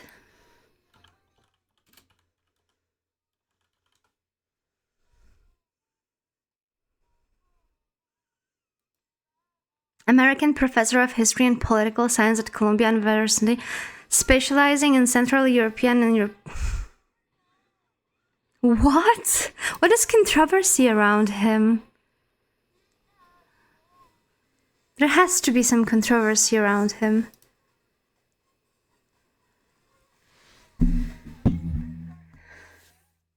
Current Denmark is much closer to socialism than USSR. Yeah, I mean, the argument about like European Union being closer to socialism than actual like socialist countries is something like really, really true. But yeah, the incompetence that is supposed to be cute and stuff like that, I hate that. I actually hate that. Like, could you be with a person like that that cannot do a basic stuff around the work? That everything, because it also shows, first of all, that this guy is not even capable of checking the fridge before he goes shopping. And second of all, it also means that all of that stuff falls on the girl. Where is like equality in that? Is that the idiot who does patent trolling? They don't want to. Yes, exactly. So, checking the fridge is the void's task, SMH. SMH indeed. So, I kind of fear that those type of TikToks and Reels are supposed to, like, be more acceptant on that, when I'm totally on the opposite. Like, grow some balls. I'm not dating kids. I'm not dating kids, sorry. Okay, what else? So we went through why the men defend patriarchy, and I also diverted into the weaponized incompetence. And now where we are at point 6. Something, your girlfriend is not your caretaker. Exactly. And remember when we were talking about my chemical Romanian romance? They're getting married in 2 months, by the way. This is something that we were actually suggesting our friend. Why are you still biting me? I gave you food. This is something that we were also discussing with our friend, because he spent like, what, 27 years living with his family? And he moved from living under his mom's skirt to living under his girlfriend's skirt. I mean, not really, because they're not married yet, right? I don't know how it is going for them, but even if it's going pretty okay, I still think that there should be like this buffer where you actually live on your own, because that, for me at least, is a necessary step to understand yourself, to see yourself. Yes. Like, for me, it's a step that is actually necessary for growth. Because if you are alone with yourself, you're very, very different than what you are when you are among your family or friends or your partner. So I think everyone should have like this stage where they live alone. Okay, back to shifting consciousness. Point 6, we're slowly coming to an end and we'll be able to move on into the video. Oh, that is such a long, holy shit, tangent. It was supposed to be 45-minute talk, by the way. So, we already know that the societal consciousness is shifting. We have a lot of content that is demonizing extreme behaviors on both sides. We have more people that are questioning the gender roles and the virtues that society is praising. And that helps because men get more room to be emotionally honest, nurturing, relational, be just more than, you know, providers and performers. But it also has some downsides. First of all, we got this like performative males. Whatever that meme was about, that was freaking spooky. We have males that present themselves as feminism leaning to get the perks that are considered to be good from the patriarchy perspective. Like, you know, I'm gonna pretend that I'm a feminist, so I get a girl, and that would score me on the patriarchy side. Let's go, win-win situation. So that is like one thing, right? And there's also another big thing about like this shifting consciousness, because it creates more disruptions, right?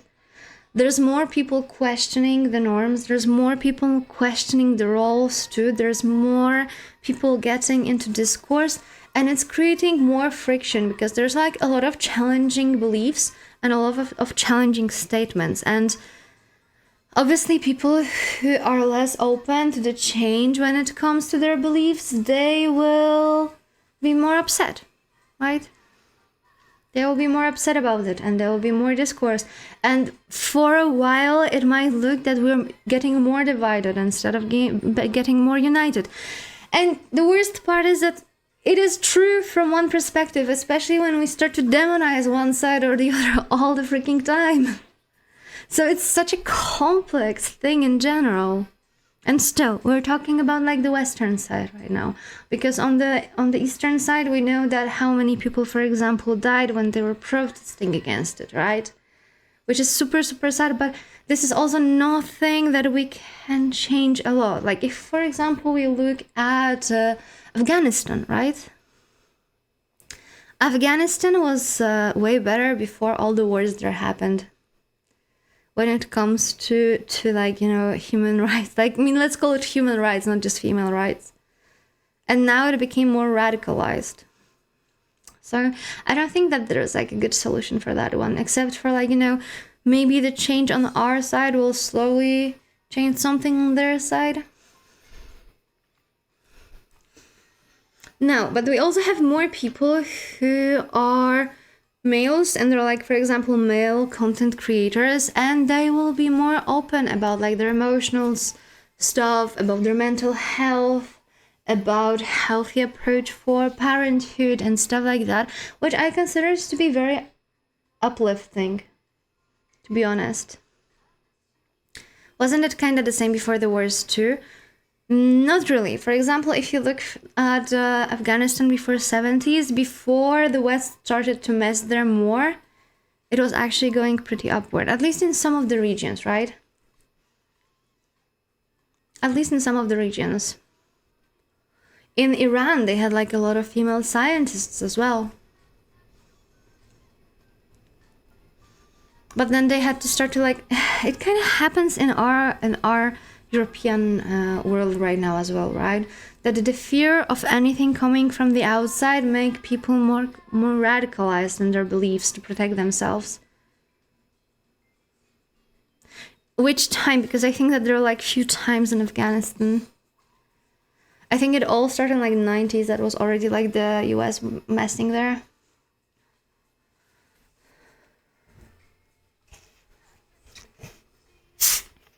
But I remember that like there was like this period of time, and it was before the 80s, where many Middle East countries were actually going like, you know, up. It was the Soviet-Afghan War. I mean, could also probably depend on the region, right? We already mentioned that in some of the regions, when it comes to like those extreme societies, it's still better than it is, for example, in more rural ones.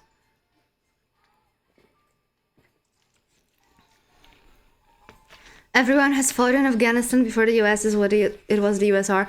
It looks like it. It looks like it was the Soviet one. But no, let's not divert that much, because I only remember that part. I don't remember exact timeline. I don't remember when the more conservative shift started to happen. So I don't want to give false information, okay? USR soldiers used to buy girls from villages for canned food there. That's insane. That's actually insane.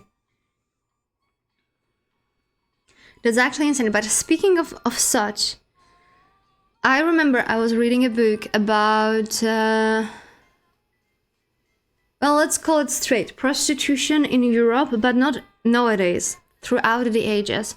And there was this excerpt about like countries like France and Italy, which were considered to be very religious and very Catholic at that time, but they would still sell girls from like villages to people who are more wealthy, for like example, for a year. And that girl would be used as literally a sex bag for some like young ass prince or something, and then sent back home. Or not, sometimes not, sometimes she would just get killed. Didn't every country have a young girl market in the past? Yeah, I think like many countries still do at some point. Also, although it might be shifted. It might be shifted because I've also remembered that there was somehow of a huge online market where girls would sell their virginity personally. Personally. Because apparently you could get insane money on that. Insane money on that. Like 200k euro just because someone fucks you for 3 minutes, just because you're a virgin. That's big earning. That's a girl business. It is. It kind of is. People who buy virgins are ill, but it's so it's so important for some of the people. I read a lot of like the discourse on that topic, on like the topic of relationship on like Polish side of the internet, and they actually demand for the girls to be virgins, and they demand, for example, that first of all, they want to abolish divorces, and the only way to get a divorce would be if a male found out that the girl was not a virgin during the marriage. Very healthy. How do you even interact with someone like that, or not to mention the mess? What do you mean by that? Like, you don't have to interact, you just go to the room, have it done, and you're done. And the mess doesn't always happen. Okay, so back. I'm actually really hopeful because there is a lot of more of content creators on the male side that are showcasing the healthy side of emotions, vulnerability, and stuff like that. They're oftentimes being slurred out in their comment sections, but they still don't give up, and I still hope that they have, you know, a lot of willpower to push through when it comes to this topic. But when it comes to how it changes, we need to take care of this topic that we have here, point 7, the risks of overcorrection, which one is a shame and another one is feminization. So first of all, shame. Shame can be here in many ways, shapes, or forms, because from one perspective you can be shamed because you don't fit the patriarchal virtues. From the other perspective, you can feel shame because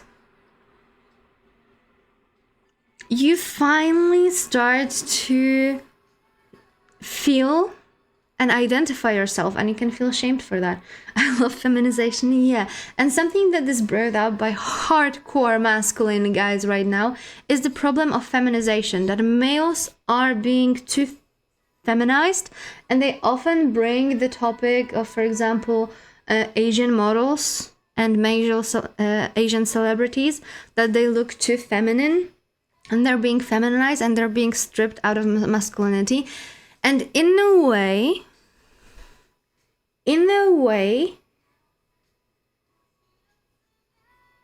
it can be true. Feminization might actually be a real topic if we overdo on the correction of the system. That's why I think that we shouldn't fight it. We should once again start to treat it from the basics, but that's gonna be for our conclusion. Unless we go trans, no. If you ever had your tummy hurt, you're a girl. We already agreed on that. There's a story from a town called Leipalingis. Girls used to smear their faces with dirt to make themselves look uglier, because this noble, whose brother was a bishop, used to go to church, take girls from there and lock them in his dungeon till they would become pregnant. Then he would give them money and would marry them off. Weird king, but okay. Male tummy ache exists. No, Haga, that comes from the Vtuber period tracker. We agreed that everyone who ever has a tummy ache clearly is on their period, thus it means that they're females. That was discussion from another day. That was discussion from another day.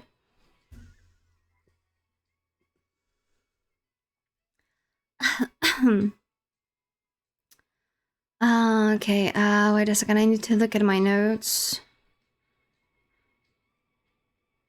I mean, how can you say that it's like one of the most, I mean, for men it could be the one of the most pains ever, but it's probably hard to put it on the scale from like other pains.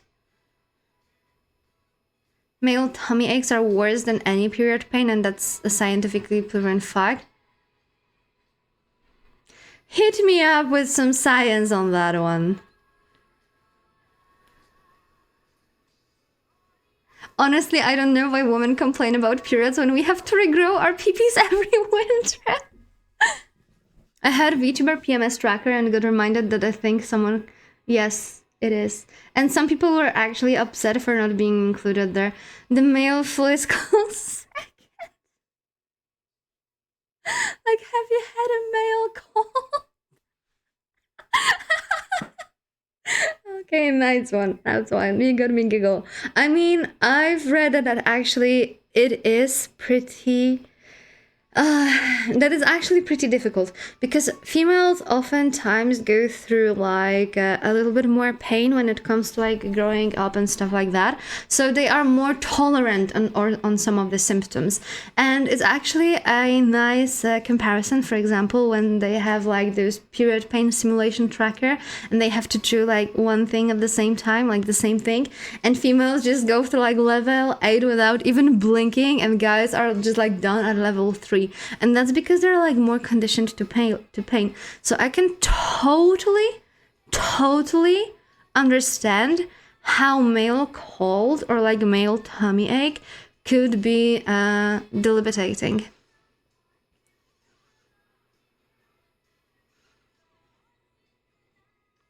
So I'm not taking away that from you. It might actually be like, because the lack of conditioning, it might actually be just horrible for you. I'm not arguing with that. I will argue if scientifically it is worse pain than period.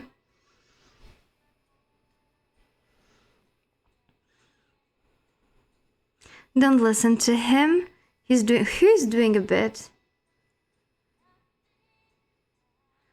It is a meme? I mean, it is. Bro, you're telling me don't listen to him as a bit, but you were playing on that as well. I believed you. I mean, I still believe that it might be actually something like, for example, when it comes to the male cold, right? That it actually might be something very, very strong on them. I'm not taking away, like, you know, the plausibility of someone to feel sick and be in pain, right? It doesn't matter what gender you are. I might fight the idea or the statement that something is harder than the period pain or the birth pain, for example. Don't expose our secrets like that. So gullible. I mean, I believe people when they say that they're in pain. Why wouldn't I? What is WOTC?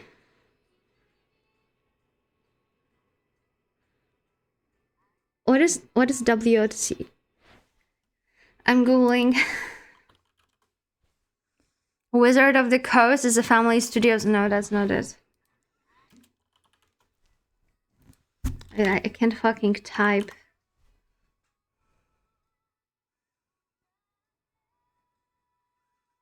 Work opportunity tax credit. Probably also not this. Why is it putting me on Magic the Gathering?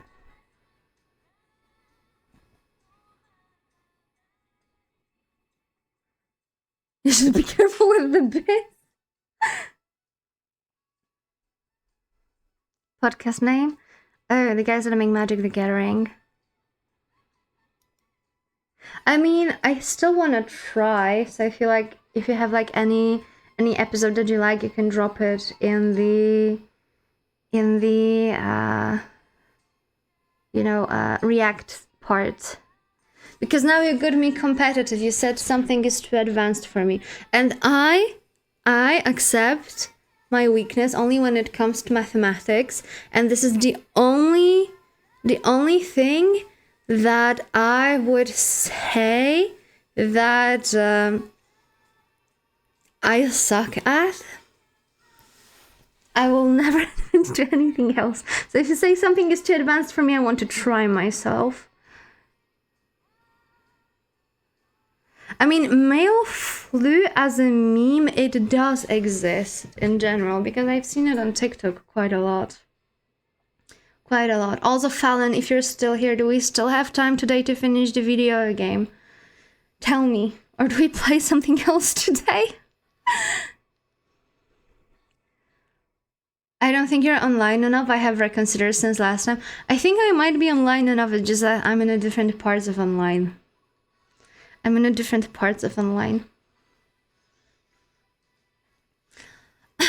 Okay, back to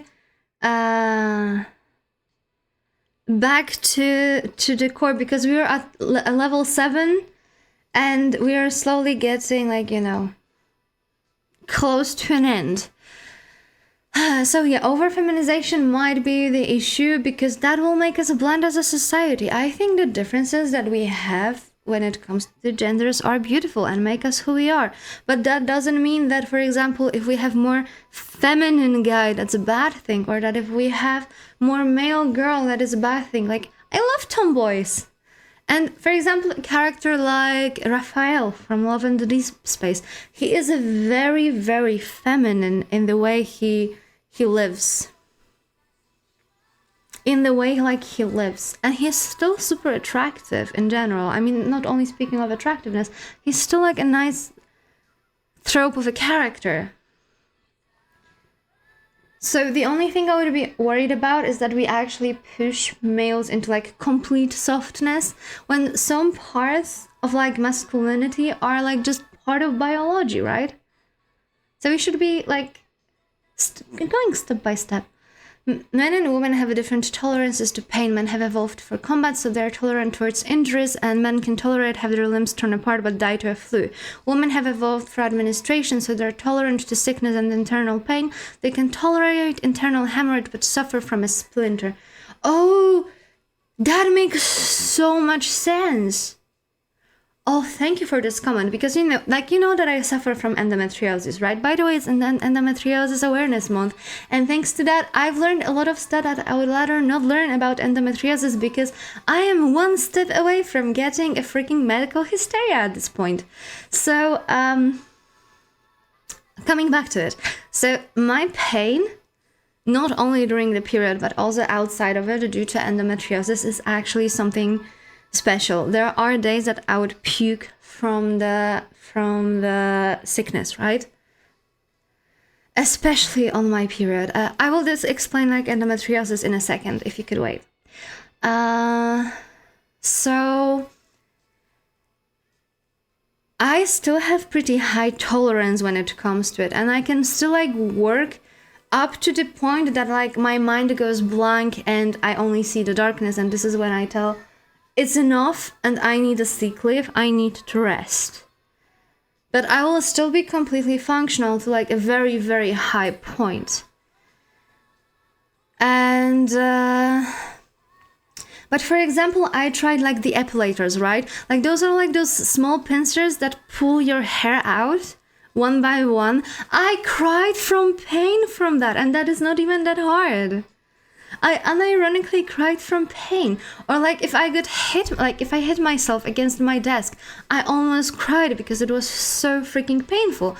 And it was like pain scale, it was nowhere close to like whatever I had to do to endometriosis. A man would probably die of pure shock if subjects to endometriosis pain. Or like the shock pain shock death is actually quite a huge thing. I've read once that it is more possible for a woman. That's something placed to like the comment that you did before. That it is more possible for a female to die. No, the other way around. That if someone gets shocked, you can get shot. You can get like this shock from the pain, and male are less likely to die because women can just die from just like the shock of the pain that happens during like being shot, right? So it also like confirms like the thesis that you had before. Now, globalize my agenda. I'm here to educate you on the topic of endometriosis. My folks already know what it is. Already know what it is because I sometimes actually have to cancel our streams. So endometriosis is it was considered to be reproductive illness before, but they actually switched it to just the inflammation and systematic illness. And it's basically where your body, it actually can happen to males. They found it in 8 males in the world already. So your body can decide that it will start to, how to make it in a simple way. At different parts of your body can be on their period. So as your hormonal levels change throughout the month, depending on where it will like, you know, show itself in your body, it will start to have inflammatory symptoms. So it reacts to the hormone levels quite a lot, and it can create lesions and can, for example, glue your organs together. So also, please guys, if you do the arena, put it in your league chat, because that is distracting as heck to me, and you know already that I'm easily distracted. Please. Okay, back to the main topic. So yeah, endometriosis is like the systematic disease. It affects is a growth of the scar tissue where it shouldn't. Partially, the scar tissue is one thing. It also like raises your inflammation levels because it like responds to the hormonal changes. It changes the structure of a lot. It's actually being compared to cancer quite a lot. My organs were glued together by fat. Okay. But yeah, the growth of the scar tissue is in general like a side effect of what it happens, because it's basically just like this endoneuma. I don't remember the scientific term for it, but there's like this bit that just usually should be only in your uterus. But in case of the endometriosis, it can happen anywhere in your body, even in your brain, in your lung, or anything else.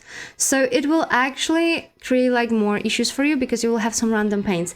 Funny thing is that even for the patients that only have like their scar tissue only in like, or like it's called, it's not a campfire.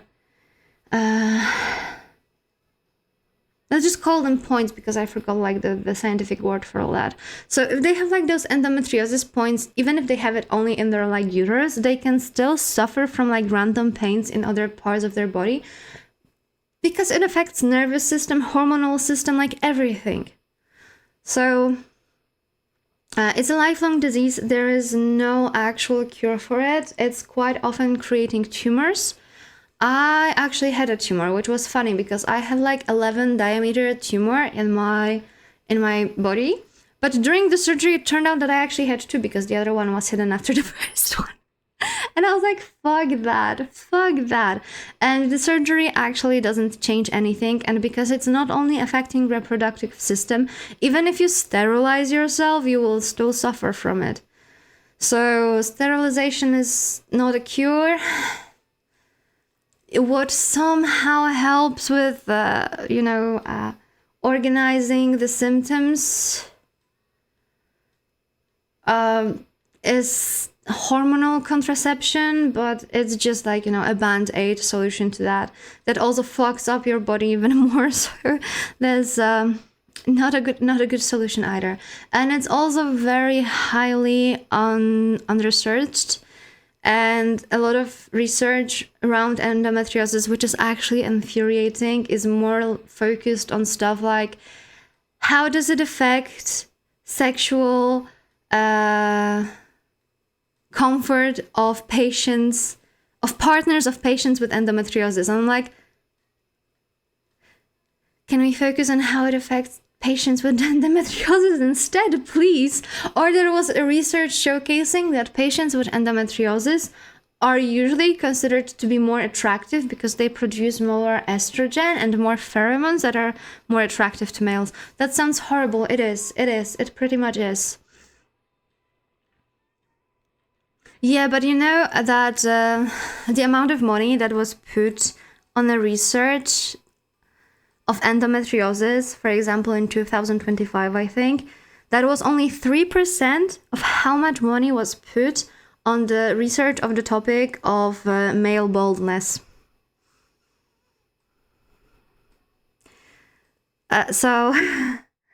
Yeah. How understudied women are in medicine is terrible. The big problem is that a lot of study in medicine in general was focused on like male subjects, right? So it doesn't really correspond to how females go through the same thing. And that's why a lot of time females are undiagnosed. There's, for example, a reason why ADHD is more recognized in men when they're still young, and for women is when they're like later in their age. Because it was only researched from one perspective.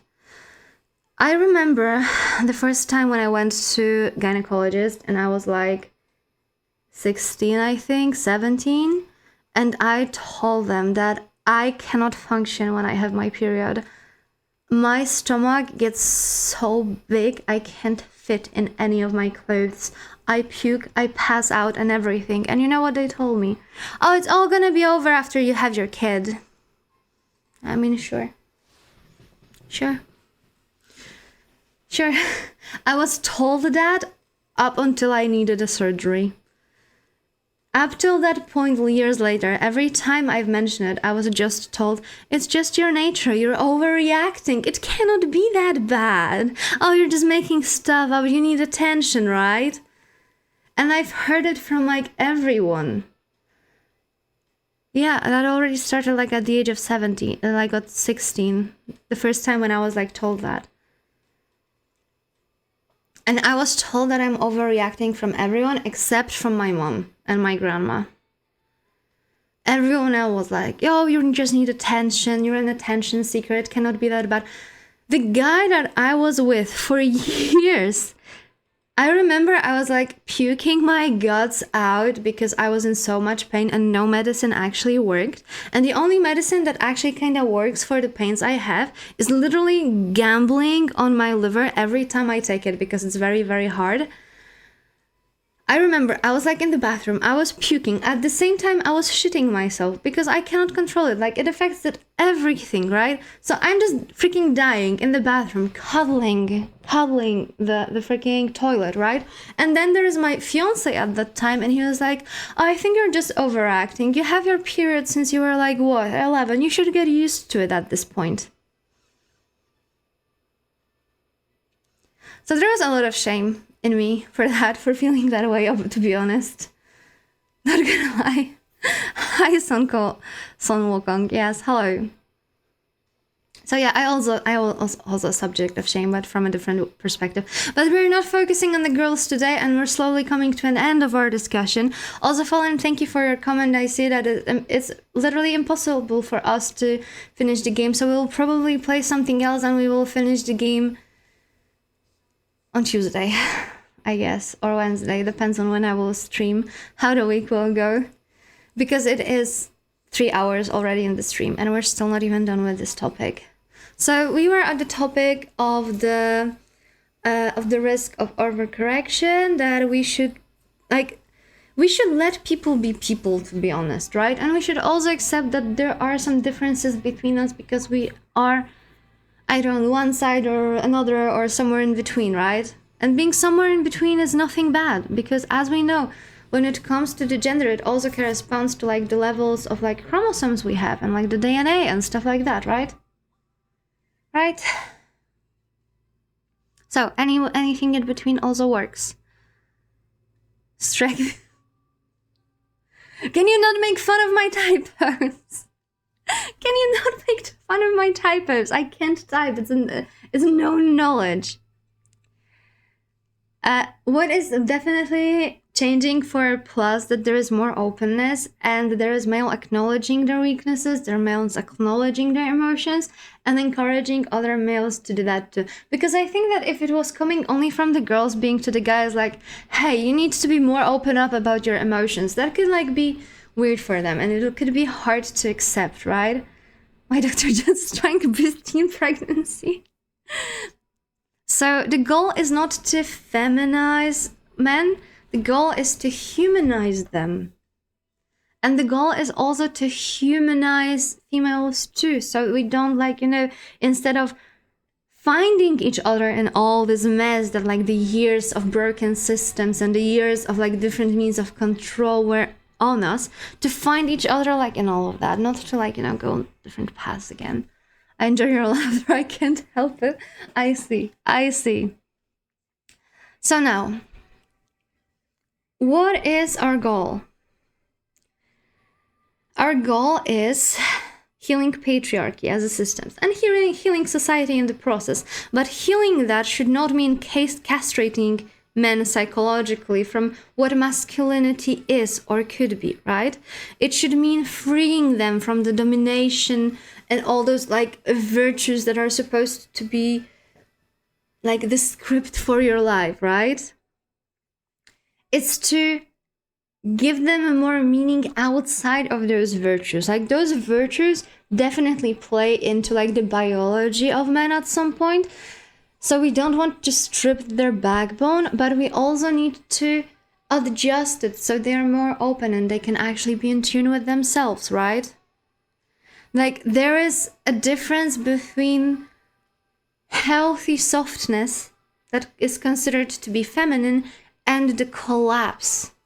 There is a difference between emotional intelligence and passivity. There is a difference between rejecting dominations and rejecting masculinity itself. Be a man but not an asshole, basically. Exactly. Same goes for, like, we speak about men specifically today, right? But the same goes the other way around. Be a human, not a bitch. Basically. Both ways. Works both ways.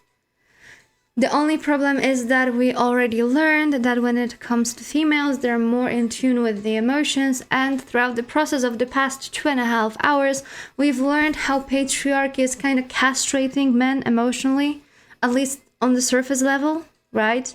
Which makes it hard for them. There's humans and then there's assholes. Exactly. So we don't want to model it from like one side to the other. We want to enrich them and we want them to open the cages so they can be truly free. But this is also not something that will happen overnight, as I've mentioned, because there is like a lot of fear. There's a lot of negativity. There is a lot of differentiating opinions. So I think it's going to be a change that comes over time, but we just need to be careful that we don't overdo it. Sure, bring your question in.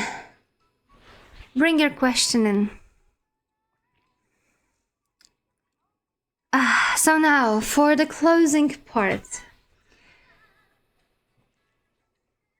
Saying, first of all, for any feminist that could feel offended that we were actually focusing on the harm that men had and have in the system right now, saying that patriarchy harms men is not a distraction from a woman's oppression. It is a part of understanding the full system.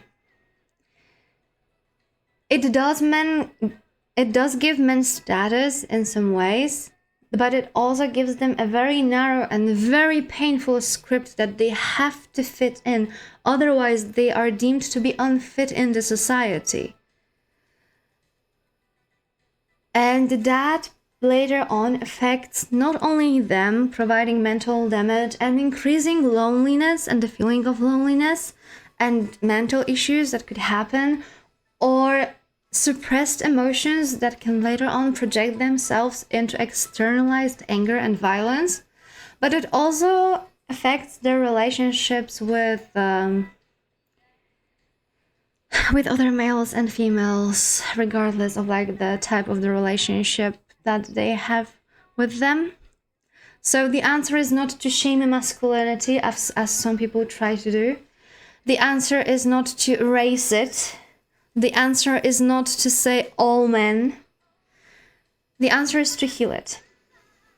And that is a process that is very, very, very long. Makes presentation for Women's Day, makes it about men. Is she a sleeper agent? Fake feminist? Is it like fake taxi? Yes, exactly. It's like a fake taxi. Get in, you're gonna get fucked. Get in, you're gonna get fucked.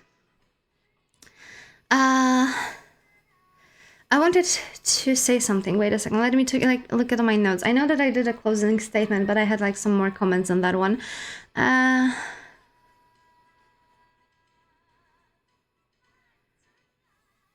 Oh, not the all men, right? So, for example, I'm being educated. So, for example, when we have like this discourse about not all men, but all men, right? I'm gonna give you an example of how patriarchy makes it that women are actually pissed. I will explain to you why women are pissed when they hear not all men. So, for example, we have a bunch of guys sitting. Let's say that's a group of friends of 6. And they sit in the room. And there is one guy sitting there just watching girls in, like, let's say, bikinis. And being like, I would fuck that bitch. She looks like a nice cum sock. There will be 2 others that will laugh. And the rest will stay silent. Because what? If you try to tell him, like, hey, it's not nice to talk like that about someone, you're being disrespectful to someone or something like that, or like they call it out, they will consider it to be gay, weak, white knighting, anything. They will be shamed for that. So once again, the male virtues are pushing us to be more acceptant of this behavior if we are males. because it's considered to be more dominant.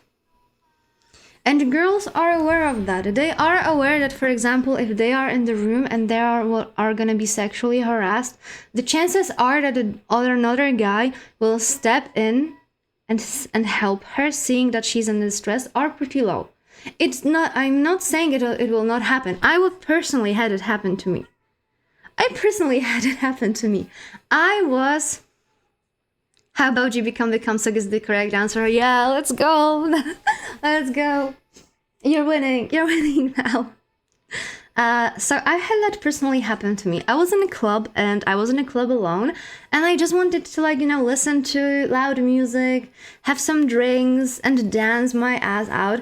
And I didn't have my own lights, so I thought that the club is I wanted to be surrounded by people but not interact with people, if that makes sense, okay? Okay, so I was in that club, I was surrounded by people, I was dancing my ass off, I was having fun, and there was a man after man coming to me and just trying to dance with me, and as long as they were keeping their distance, I was completely fine with it.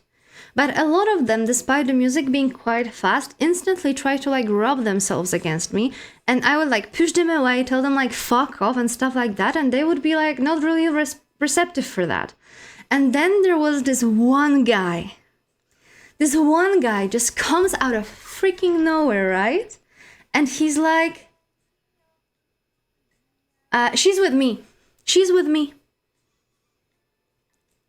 And obviously other guys would be instantly left me alone, because apparently I belong to someone right now, so I'm not to be pursued anymore. And I was thank you. And he hits me up with this thing. You know what? My cousin came to the city and she's with her friend and I have no idea what to talk with them about and I'm super lost. If you could come with me and keep them company, because I'm not really a good company for them, that would be great. And I was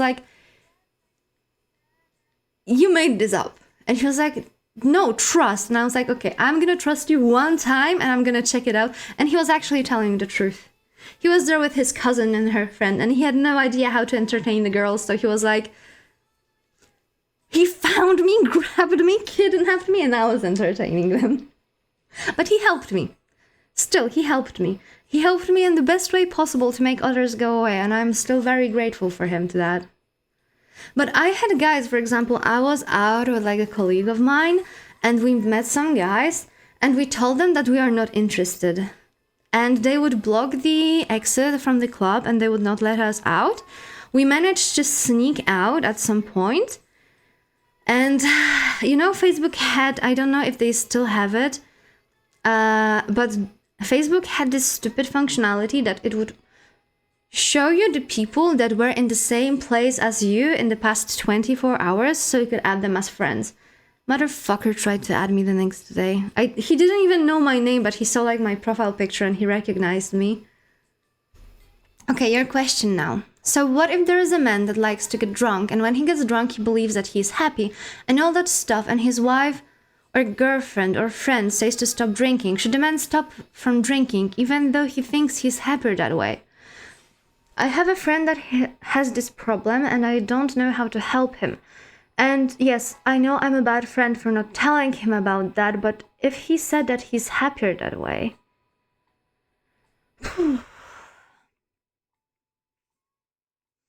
The happiness that you feel when you are on drugs or alcohol is temporary, and it affects your brain in many different ways. And there will be a point, quite probable, that you will either need more alcohol to get this serenity in your mind, and that amount of alcohol will be lethal to you, or it will stop working for you and it will just become a depressant, but you will still continue because you will have this idea that at some point, the feeling of serenity will be back. So I know it's hard if it's your friend, but I will not give you advice. But personally, what I would do is I would try to help them recognize that the drinking is not a solution in that case. That the drinking is not the solution in that case. Okay. Like, what do? I don't want him to get depressed. I mean, in that case, what I would suggest, if he feels depressed outside of alcohol, is actually talking, yes, with a therapist and with a shrink. I would start with a therapist to try to like figure out what could be the reason for the way he feels. And yeah, and later on maybe like talk to the shrink depending on what the therapist said, because this is not, I mean, if he drinks, even if you drink only small amounts, he is normal when he isn't drunk. Yeah, but there's also this case of high functioning alcoholism, right? Like those are people who would drink, for example, every day, but not get drunk, but they're still alcoholics because they got addicted to the substance use. So it's still not healthy, and alcohol in general is very harmful to your body. And if he has this idea that he feels only happy if he drinks or something like that, that is already an addiction. Because no substance can give you happiness. This is not how it works. This is just not how it works. No substance can do that for you. Attack the root of the problem instead of just the problems, and that's how I see it anyway. Well, yeah. Okay, we're done with the educational segment. Glasses off. Glasses off. Pointer off. We're not educational anymore. We're not educational anymore. Educational part is over. Let me find where I am.